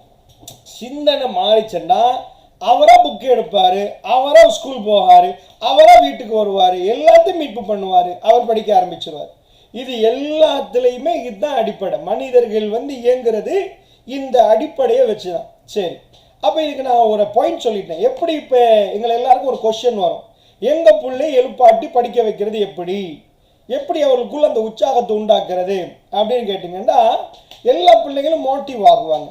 அந்த மோட்டிவ் ஆகிற மெத்தடை வந்து உளவியலாளர்கள் பிரிக்கிறாங்க. Number 1 destination. ஒன்றாவது வந்து டெஸ்டினேஷன்ன்றாங்க, 2வது ட்ரீமிங் என்றாங்க, 3வது பேர்னிங் டிசையர் என்றாங்க, 4வது மாஸ்டர் மைண்ட் என்றாங்க, 5வது வந்து ஒபீடியன்ட் என்றாங்க. இதுதான் அடிப்படை. சரியா? சரி, இப்போ பார்ப்போம். நம்ம டெஸ்டினேஷன்லேருந்து வர்றேன். நம்பர் 1 டெஸ்டினேஷன் அப்படின்னா என்ன அர்த்தம்டா, ஒரு மனசு இயங்கணுமா இருந்தால் நம்பர் 1 என்னென்னா குறிக்கோளை போடணும். எங்கே பயணிக்கிறோம்? எப்பா நூறலியா போனால் எல்லாருக்கும் தெரியும் நம்ம போகிற இடம் நூறலியாண்டு, அது கேட்ப ரெடி ஆகிடும். ஒரு பையனை ராத்திரி வந்து நாளைக்கு நூறலியா போகணும்னு சொல்லி தூங்க வச்சு பாருங்க, நாளைக்கு ஸ்கூல் போகணும்னு சொல்லி தூங்க வச்சு பாருங்க பார்ப்போம். 2 பேரும் விழிக்கிறது வித்தியாசமாக போயிடும். இந்த பக்கத்து வீட்டில் உள்ளவனை நூறலியா கூட்டிகிட்டு போகிறதுக்கு சொல்லியாச்சு, இந்த பக்கத்தில் வீட்டில் உள்ளவரை நாளைக்கு ஸ்கூல் கூட்டி போகிறேன்னு வைங்க, இவன் 2:30 மணிக்கே எழும்பிடுவான், ஷூ எல்லாம் போட்டு உற்சாகமாக ஓடிடுவார். இவர் 6 மணிக்கு எழுப்ப முடியாமல் இருக்கு, தண்ணியை ஊற்றி அடித்து பெரட்டி எழுப்பாட்டணும், செத்து நோஞ்சாங் மாதிரி எழும்புவார். அப்போ வந்து அந்த அந்த என்ன நடக்குதுன்னா, இவருக்குள்ள வந்த டெஸ்டினேஷன் வேற, இவருக்கு வேற. ஸோ டெஸ்டினேஷன் எவ்வளோ பவர்ஃபுல்லாக இருக்குதோ அவ்வளோக்கு மைண்ட் ஒர்க் பண்ண ஆரம்பிச்சு. இப்போ நான் எல்லாருக்கும் டெஸ்டினேஷன் சொல்லித்தரேன். ஸ்கூலில் படிக்கிற பையனுக்கு எப்படி டெஸ்டினேஷன் போடுறது? நீங்கள் போய் ராஜா நீங்கள் டாக்டர் ஆகணும்னு சொல்லிடாதீங்க, அது டெஸ்டினேஷனே இல்லை. நிஜம் டெஸ்டினேஷன் சொல்லுவாங்க ஷார்ட் டேர்ம் அண்ட் லாங் டேர்ம்னுவாங்க. சின்னவங்களுக்கு லாங் டேர்ம் பேசிடாதீங்க, அது ரொம்ப வேஸ்ட்டாக போயிடும். சிங்களத்தை சொல்லுவாங்க கங்கட்டை இனிக்க போவாங்கன்னுவாங்க. ஒருத்த மரத்தை வெட்டி வெட்டி வெட்டி ஆற்றுக்கு போடுறான், கடைசியில் மரக்கட்டை மீயாது 6 எடுத்துகிட்டு போயிடும். இதே மாதிரி நீங்கள் அவனுக்கு டெஸ்டினேஷன் போடுறன்ற பேரில் எம்பிஷன்ஸுகளை கொண்டு போய் போட்டிங்கன்னு வைங்க, அந்த எம்பிஷன்ஸ் எல்லாம் ஒர்க் பண்ணாது. அது எம்பிஷனாக சொல்கிறது வேறு, டெஸ்டினேஷன் எப்படி போடுறீங்கன்னா ஷார்ட் டேர்மாக போடணும். உங்களுக்கு தான் லாங் டேர்ம் போடக்கூடாது. சின்னவங்களுக்கு நீங்கள் உங்கள் வயசில் வந்து லாங் டேர்ம் போடலாம், பெரிய பெரிய வயசில் உள்ளவங்களுக்கு வந்து லாங் டேர்ம், சின்னவங்களுக்கு வந்து ஷார்ட் டேர்ம் டெஸ்டினேஷன்ஸ் போடணும். எப்படி போடலான்னு கேட்டிங்கன்னா, இன்றைக்கி மேட்ச் செய்யணும், செஞ்சு பாருங்கள், இன்றைக்கி செஞ்சு பாருங்கள். நான் சொல்கிறது இன்றைக்கி செய்யணும், நீங்கள் செஞ்சு பார்த்தீங்கன்னா உங்களுக்கு தெரியும். அதுக்கு மேலே நீங்கள் அதை செய்யாமல் விட்டுட்டீங்கன்னா அது உங்கள் மேலே குத்தம். வணக்கச்சா, நான் மெத்தடு சொல்லித்தாரேன், செஞ்சு பாருங்கள். நான் சொல்கிறது நடக்குதான்னு பாருங்களேன். இந்த நானாக கண்டுபிடிக்கிறேன், இது உளவியலாளர்கள், நியூரோ சயின்டிஸ்ட் வந்து அவங்களேருந்து சைக்காலஜிஸ்ட் நிறைய பேர் இதை ஆய்வு பண்ணி தான் சொல்கிறாங்க. அப்போ என்ன பண்ணணும்னா, நம்பர் 1 வந்து இப்போ அவங்கள கூப்பிடுங்க, பிள்ளைகளை கூப்பிட்டு டெஸ்டினேஷன் போட போகிறீங்க. எப்படி போட போகிறேன்னு நான் எல்லாத்துக்கும் இப்படி தான் டெஸ்டினேஷன் போகிறேன்னு சொல்ல மாட்டேன். ஒரு எக்ஸாம்பிள் சொல்கிறேன், அதை வச்சு டெஸ்டினேஷன் போட்டுருங்க. என்ன பண்ணுறீங்கன்னா, மேத்ஸ் படிக்கணும் அப்படின்னு வைங்க. மேத்ஸ் படிக்கணுமா இன்றைக்கி? ஆமாம். அவன் மேத்ஸ் படிக்கணும்னா நீங்கள் அவங்களுக்கு சொல்லுங்கள், ராஜா உங்கள் மேத்ஸ் புக் எடுங்க. சரி, அந்த மேத்ஸ் புக்கில் நீங்கள் கொஞ்சம் படித்து பார்த்து அல்லது விவரம் உள்ள ஒரு ஆள்கிட்ட கையில் கொடுத்து இதில் ஒரு 5 சம் கொடுங்கண்டுங்க. வழங்கிச்சு அவருக்கு தெரிஞ்ச தேர்ச்சி அடைஞ்சப்பாரு. இல்லைன்னா கூட்டலில் ஒரு 5 கொடுங்க, ஒரு அவங்க ஏஜுக்கு ஏற்ப கொடுங்க. ஒரு தாளில் கொடுத்து போட்டு சொல்லுங்கள், இதில் வந்து இவ்வளோ எடுத்தீங்கன்னு வைங்க, இத்தனை ஸ்டார் தருவோன்னுங்க ஒரு கணக்கு. இப்போ ஸ்டார் பாயிண்ட்ஸ் கொடுக்குறாங்க தானே, ஃபுட் சிட்டிலலாம் போனீங்கன்னா பாயிண்ட்ஸ் தருவாங்க. அதை மாதிரி நீங்கள் என்ன செய்யுங்கன்னா, ஒரு பாயிண்ட்ஸ் சார்ட் வந்து சும்மா ஒரு எக்ஸசைஸ் புக்கில் ரெடி பண்ணுங்கள். ரெடி பண்ணி போட்டு சொல்லுங்கள், இதுக்கு வந்து ஸ்டார் தருவோம், பாயிண்ட்ஸ் தருவோம். ஒரு 500 பாயிண்ட்ஸ் எடுத்துட்டிங்கன்னு வைங்க, உங்களுக்கு ட்ரிப் போவீங்க நூறலியாக்குன்னு போட்டுருங்க. 400 பாயிண்ட்ஸ் ரிடீம் பண்ணினா இப்படி இப்படின்னு ஒரு இதன்னு போடுங்க. உங்கள் பிள்ளைக்கு எதெல்லாம் விருப்பம் என்னதை பாருங்கள். கிரவுண்டுக்கு போக விருப்பமா, ஒரு ட்ரிப் போகிறதுக்கு விருப்பமா, அதெல்லாம் ஃபஸ்ட்டுக்கு நோட் பண்ணிக்கோங்க. நோட் பண்ணிவிட்டு அதில் எதுக்கு ரொம்ப கூட விருப்பமோ அந்த கூடுதலான விருப்பத்தை போட்டு என்ன பண்ணுங்கள், அதுக்கு ஒரு பாயிண்ட்ஸ் போடுங்க. நாம் விரும்பியோ விரும்பாமல் ட்ரிப் போவோம், நம்ம உடுப்பு வாங்க போவோம், வெளிநாட்டு டூர் போவோம், நாங்கள் எங்கேயாவது இப்படி பயணங்கள் போவோம். அந்த பயணங்களை வேஸ்ட் பண்ணாதீங்க. என்ன சொல்கிறாங்க தெரியுமா உளவியலாளர்கள், அதை நீங்கள் டெஸ்டினேஷனாக மாற்றி. இதுக்காக வேண்டி போகாதீங்க, இதுக்காக வேண்டி ட்ரிப் போகாதீங்க. வருஷத்துக்கு ஒரு முறை போகிறது இருக்குதா, அப்படி உள்ளவங்க இருப்பீங்க, இல்லாதவங்க இருப்பீங்க. போகிறீங்கன்னா அதை போட்டுருங்க.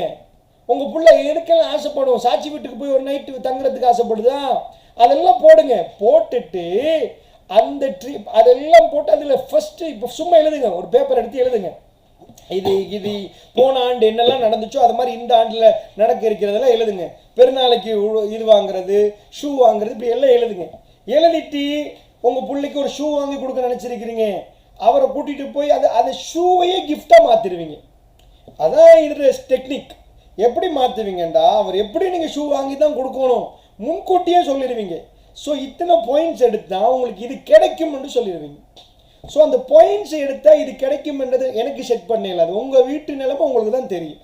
நான் ஃபார் எக்ஸாம்பிள் சொல்கிறேன், நூறலியே போகிறோம் அப்படின்னு வைங்க, ஒரு ட்ரிப் போகிறோம் அல்லது ஒரு பீச் போகிறோம்டா, அதுக்கு ஒரு பாயிண்ட்ஸ் போடுங்க. நீங்கள் 500 பாயிண்ட்ஸ் எடுத்தால் தான், 500 ஸ்டார் எடுத்தால் தான் உங்களுக்கு பீச் கூட்டி போவேன்னு இப்படி நீங்கள் போட்டுக்கோங்க.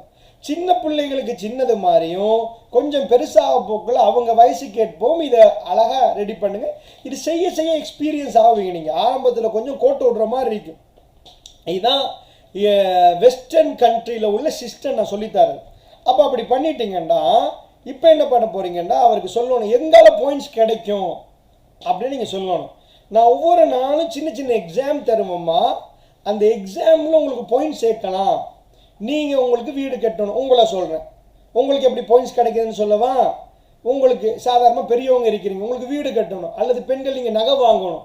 என்ன பண்ணுவீங்க, நீங்கள் ஒரு பவுன் எவ்வளோ போகுதுன்னு பார்த்துட்டு அதுக்கு கொஞ்சம் கொஞ்சமாக சேர்க்கணுமெண்டா எங்கால சல்லி வருவதுன்னு நீங்கள் பார்ப்பீங்க. எப்படி, அல்லது குடும்பத்தை ரன் பண்ணணும், ஒரு மாதத்துக்கு உங்களுக்கு இவ்வளோ 1000 தேவைப்படுவது.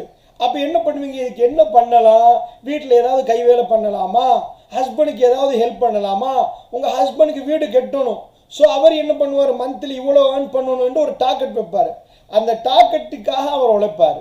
இதே மாதிரி பிள்ளைகள் என்ன பண்ணுவாங்கன்னா அவங்களும் உழைக்க தொடங்குறாங்க. எப்படி உங்கள் ஹஸ்பண்ட் சலிப்பு தட்டாமல் பஜாருக்கு போகிறாரோ, ஒர்க்குக்கு போகிறாரோ, சம்பளம் வாங்குறதுனால இதுக்கு போகிறாரோ, இந்த உடம்பு ஆட்டோமேட்டிக்காக எழும்பிடும். அதே மாதிரி படிக்கிற பிள்ளைகளுக்கு பொறுப்பு இல்லை. அவங்களுக்கு பொறுப்பை உண்டாக்குறது எப்படின்னா, பொறுப்பேடுன்னா இருக்க மாட்டாங்க.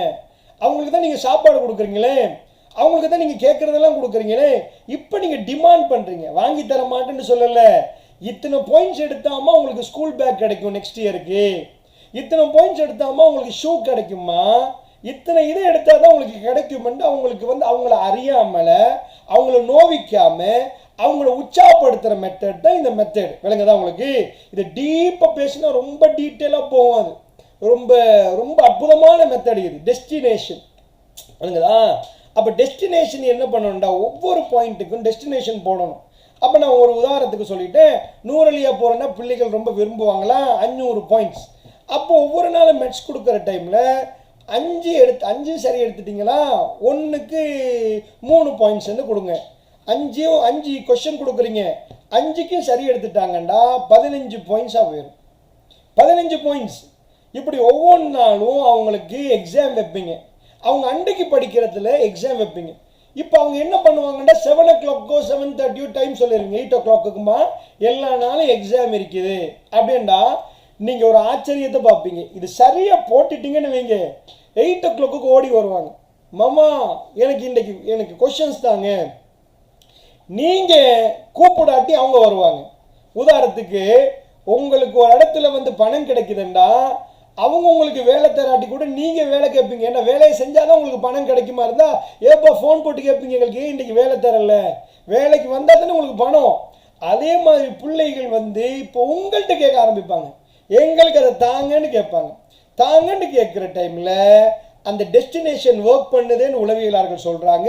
அவங்களுக்கு எல்லா நாளும் நீங்கள் 5 கொஸ்டின் ரெடி பண்ண போக்கில் அது எப்படி வருமென்று தெரியாமல் அந்த பாடத்தை அவங்க அறியாமலே படிக்க ஆரம்பிச்சிருவாங்க. நான் இப்படி உங்களுக்கு சொல்லவா, நம்ம நொடி கேட்குறேன்னு ஒவ்வொரு ஊர்லேருந்து மக்கள் வந்திருப்பீங்க. நொடி கேட்குறது என்பது தெரியுமா உங்களுக்கு? நொடின்னு கேட்பாங்களே அந்த டைமில், அதுக்கு வேறு ஏதாவது சொல்லுவீங்களோ தெரியாது. நொடி விடுகதை கேட்பாங்க. விடுகதைன்னு கேட்பாங்களா இல்லையா? அப்போ ஒரு பயங்கரமாக ஒரு அறிவுபூர்வமாக யோசிச்சு சொல்லணும் ஆன்சர். ஒரு விடுகதை சொல்லுங்க பார்ப்போம். ஏதாவது உண்டு ஞாபகம் இருக்குதா? சரி, அப்படி ஏதாவது இதாக்கினா ஒரு அறிவுபூர்வமாக யோசிச்சு ஆன்சர் பண்ணணும்னு வைங்களேன். அந்த விடுகதை வந்து ஒரு படிப்பு மாதிரி தான். அதை சொன்ன உடனே நிறைய பிள்ளைகள் ஒவ்வொரு ஆள்கிட்டையும் போய் கேட்பாங்க, எனக்கு ஆன்சர் சொல்லுங்களேன், எனக்கு ஆன்சர் சொல்லுங்களேன். இதே டீச்சர் ஒரு கொஸ்டின் கேட்டால் உம்மாட்ட வாப்பாட்ட மாமாட்ட அங்கிள்கிட்ட எல்லாம் கேட்பாங்களா ஆன்சர் சொல்லுங்கண்டி. அதே அந்த விடுகதை அப்படித்தான். விடுகதை ஒரு படிப்பு தான். சும்மா கேட்கல விடுகதையை. ஆனால் விடுகதை கேட்ட ஸ்டைலுக்கு அதுக்கு ஆன்சர் பண்ணணும்னு தோணுது. ஆனால் ஸ்கூலில் படித்து கொடுத்த கொஸ்டனுக்கு ஆன்சர் தேடணும்னு தோணலை. அங்கே தான் பிரச்சனை. இதை நம்ம ஒரு அற்புதமான ஒரு எக்ஸாம்பிள் எடுக்கிறேன்னா, இதுக்கு சொல்லுவாங்க கிரியேட்டிங் மேட் கொஸ்டின் வாங்க. இதுக்கு தனி பாடம் ஒன்று இருக்குது. அதாவது படிக்க வைக்கிற பிள்ளைகளை வந்து வெளிநாடுகளில் பைத்தியக்காரத்தனமான கேள்வி கேட்டு படிக்க வைப்பாங்க. நான் உங்களுக்கு ஒரு உதாரணம் சொல்கிறேன். நான் இங்கே நிற்கிறேன், எனக்கு பின்னாடி ஒரு நெருப்பு பார்த்துதான்னு வைங்க. எனக்கு பின்னாடி ஒரு நெருப்பு எரியுது. நான் இங்கே இருக்கிறேன், எனக்கு முன்னாடி சாதிக் சார் இருக்கிறார். நெருப்பு இதுக்கு பின்னாடி இருக்குது. எனக்கு சொல்லுங்க பார்ப்போம், நெருப்போட சூடு எனக்கு தெரியுமா, எனக்கு அங்கால உள்ள சாதிக் சாருக்கு கூட தெரியுமா? நான் நெருப்புக்கு பக்கத்தில் இருக்கிறேன், எனக்கு கூட தெரியுமா, சாதிக் சாருக்கு கூட தெரியுமா? நீங்கள் கேட்டிங்கன்னா எனக்கு தான் கூட தெரியும். ஏன்னா நான் தான் அதுக்கு பக்கத்தில் நிற்கிறேன். சாதிக் சாருக்கு வந்து அவ்வளோ தெரியாது.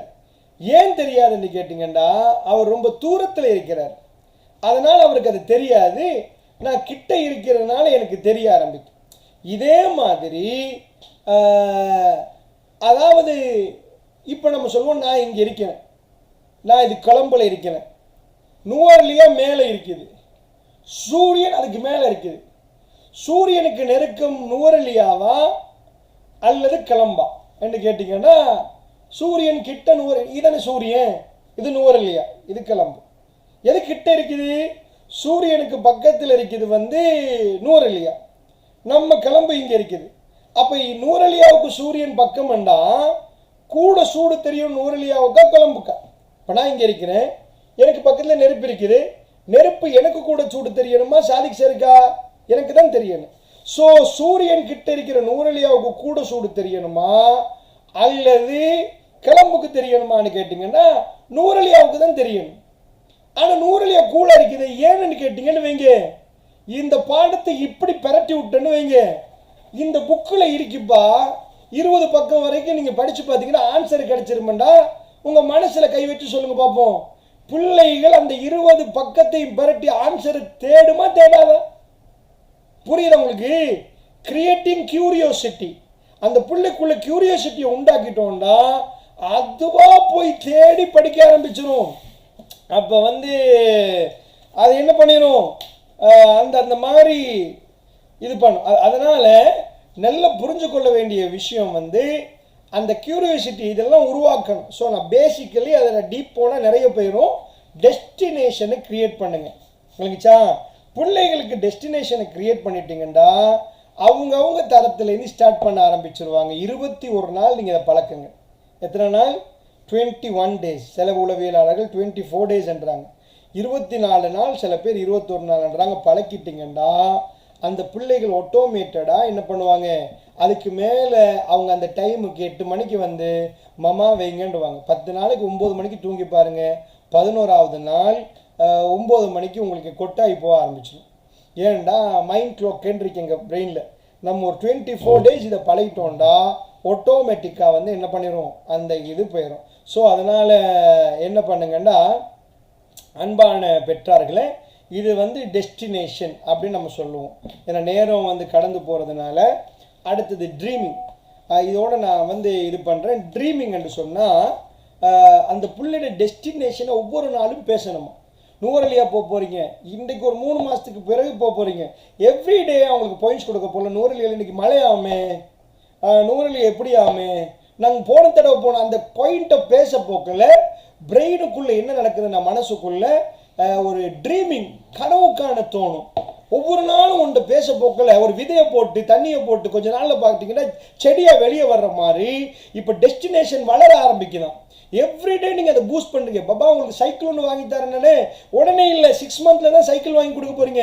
சைக்கிள் ஓட்ட போக்கில் இந்த மாதிரி இருக்கும், நான் சின்னத்தில் இப்படி தான் ஓட்டினேன், காற்றெல்லாம் அடிக்கும், இந்த மாதிரி சைக்கிளை பற்றியே பேச போக்கில் அது டெஸ்டினேஷன் ட்ரீமிங்காக மாறும். ட்ரீமிங் கொஞ்ச நாள் போக்கில் அது 24 நாள் தாண்டின உடனே பேர்னிங் டிசையராக மாறிடும். எரிகிற ஆசை. டிவியில் அட்வர்டைஸ்மெண்ட் பார்த்துருப்பீங்க. ஏன்பா இத்தனை லட்சம் கொடுத்து இத்தனை மில்லியன் கொடுத்து ஒரே அட்வர்டைஸ்மெண்ட் திருப்பி போடுறாங்க. ஒரே விஷயத்தை திருப்பி சொன்னால் உங்களுக்கு கோவம் வருமா இல்லையா? சித்தாலய பண்ண ஒரு நாளைக்கு எத்தனை வாட்டி போடுறீங்க? என்ன சும்மாவா தர்றான்? ரேடியோவில் சும்மாவா?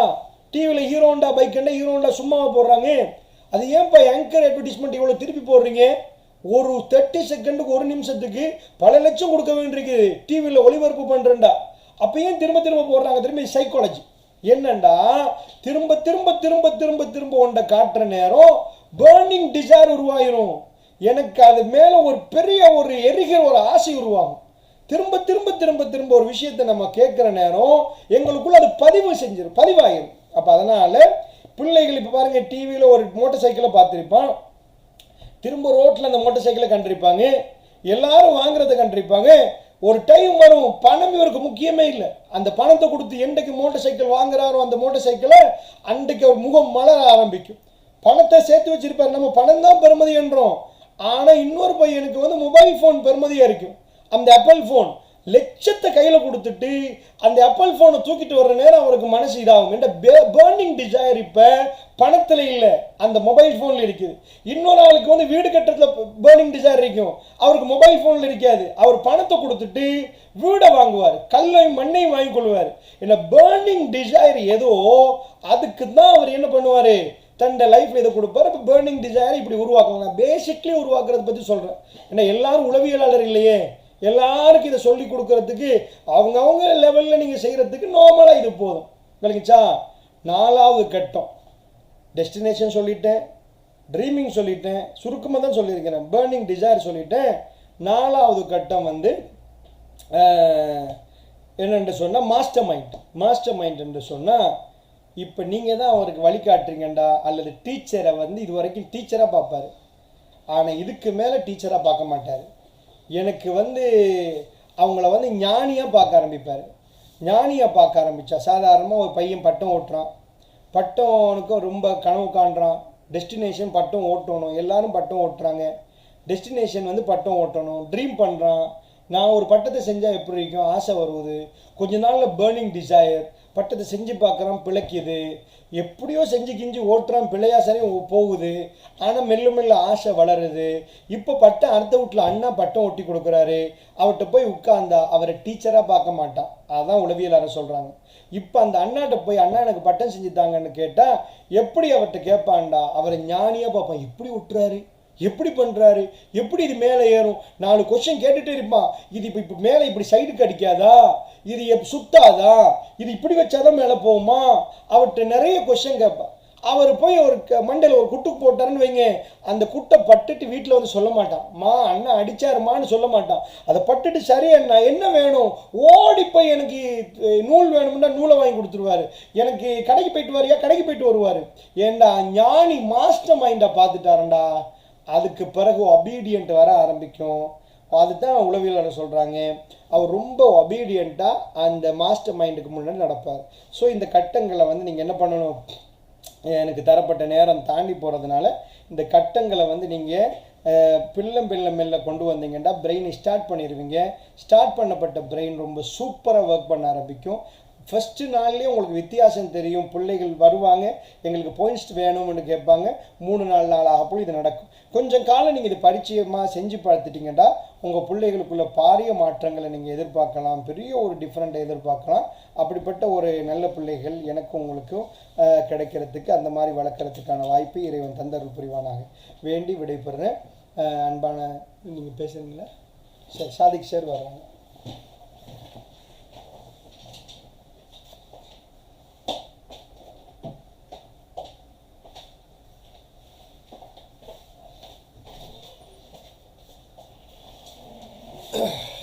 அஸ்ஸலாமு அலைக்கும் வரஹ்மத்துல்லாஹி வபரகாத்துஹு. அன்புக்குரிய தாய்மார்களே, சகோதரிகளே, நீங்கள் சில கொஷின்ஸ் என்ன செஞ்சீங்க கேட்டிருந்தீங்க. அதாவது டீச்சர்ஸுக்கு ஒரு ப்ரோக்ராம் செய்ய இயலுமான்னு சொல்லி கேட்டிக்கிறீங்க. அது இன்ஷா அல்லாஹ் எங்களோட ஸ்டூடெண்ட் கவுன்சிலில் கண்டக்ட் பண்ணுங்கள். டீச்சர்ஸுக்கான ப்ரோக்ராம் நாங்கள் செய்கிறோம். நாங்கள் அப்படின்னு சொன்னால் இன்ஷா அல்லாஹ் ஆன்லைனில் இல்லை, ஃபிசிக்கலாக டிரெக்டாக என்ன செய்வோம், டிரெக்டாக வந்து செய்வோம். அது ஒன்று இருக்குது. நீங்கள் என்ன செய்ய எங்களோட ஸ்டூடெண்ட் கவுன்சிலரை நோ சவுண்டுன்னு போட்டிக்கிறாங்க, சவுண்ட் வருது தானே, ரைட்? இது நான் திருப்பியும் இந்த நம்பரை போடுறேன்,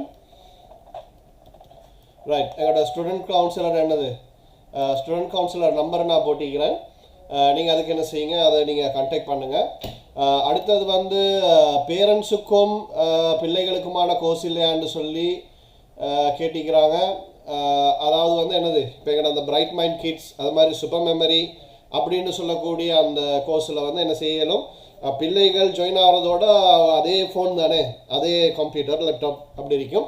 ஸோ நீங்கள் என்ன செய்யலாம், நீங்கள் ஜாயின் பண்ண, நீங்கள் கண்டிப்பாக ஜாயின் பண்ணணும். ஜாயின் பண்ணி நாங்கள் சொல்லிக் கொடுக்கக்கூடிய அந்த எக்ஸசைஸை வந்து பிள்ளைகள் செய்கிறாங்களா அப்படின்னு என்ன செய்யணும், நீங்கள் அவதானிச்சா தான் அதை என்ன செய்யும் வந்து அது உங்களுக்கு வந்து விளங்கும். சரியா? Right, okay. வேறு என்ன சரி கொஷின்ஸ் இருந்தேன்னு சொன்னால் உங்களுக்கு செட்டில் கேட்கலாம். அப்படி இல்லைன்னு சொன்னால் நீங்கள் அவங்களோட வாய்ஸ் இதை ஆன் பண்ணி, மைக் ஆன் பண்ணி என்ன செய்யுங்க, மைக் ஆன் பண்ணி வந்து கேட்கலாம். வேறு என்ன சரி தெரிஞ்சுக்கொள்ள வேண்டியிருக்குதா?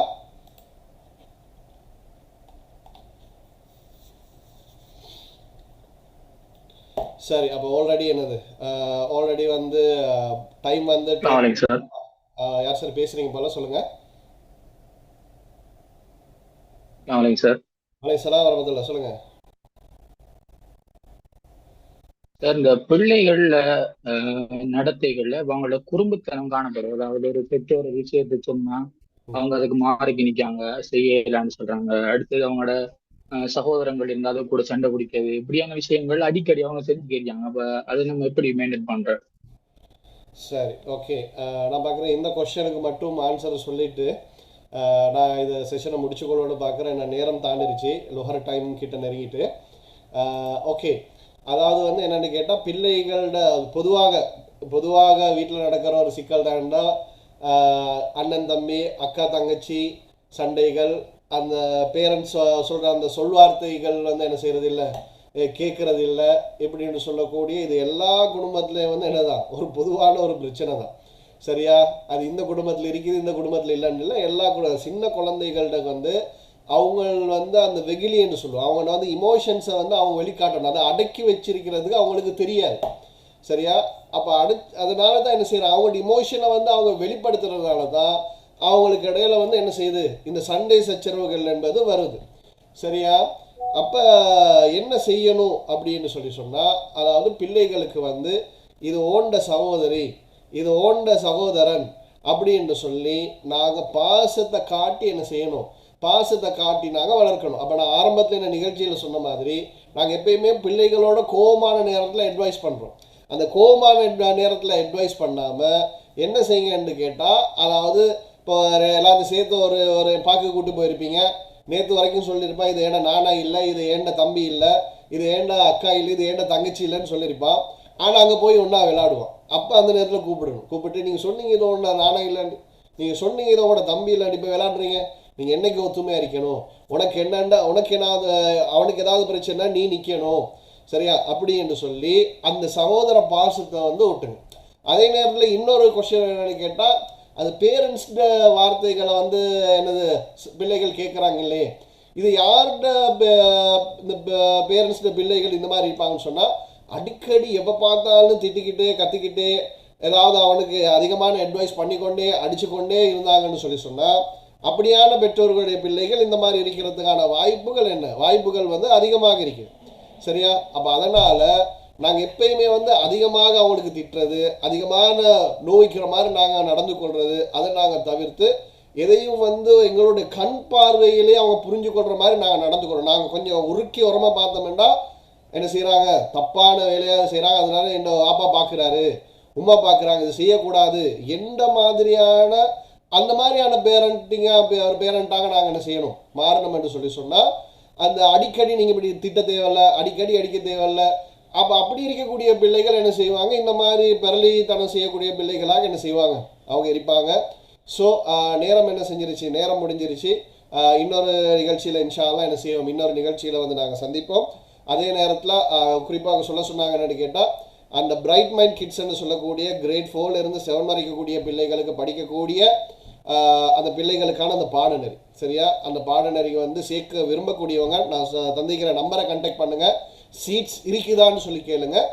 சீட்ஸ் இருந்துச்சு என்று சொல்லி சொன்னால் கண்டிப்பாக என்ன செய்வாங்க, சேர்த்துக்கொள்வாங்க. அப்படி இல்லைன்னு சொன்னால் இன்ஷா அல்லாஹ் அடுத்தடுத்தது எங்களுக்கு பார்க்கலாம் என்று சொல்லி நான் என்ன செய்கிறேன், இந்த நிகழ்ச்சியை வந்து நிறைவு செய்து கொள்கிறேன். அஸ்ஸலாமு அலைக்கும் வரஹ்மத்துல்லாஹி வபரகாத்துஹு அண்ட் குட் ஆஃப்டர்நூன்.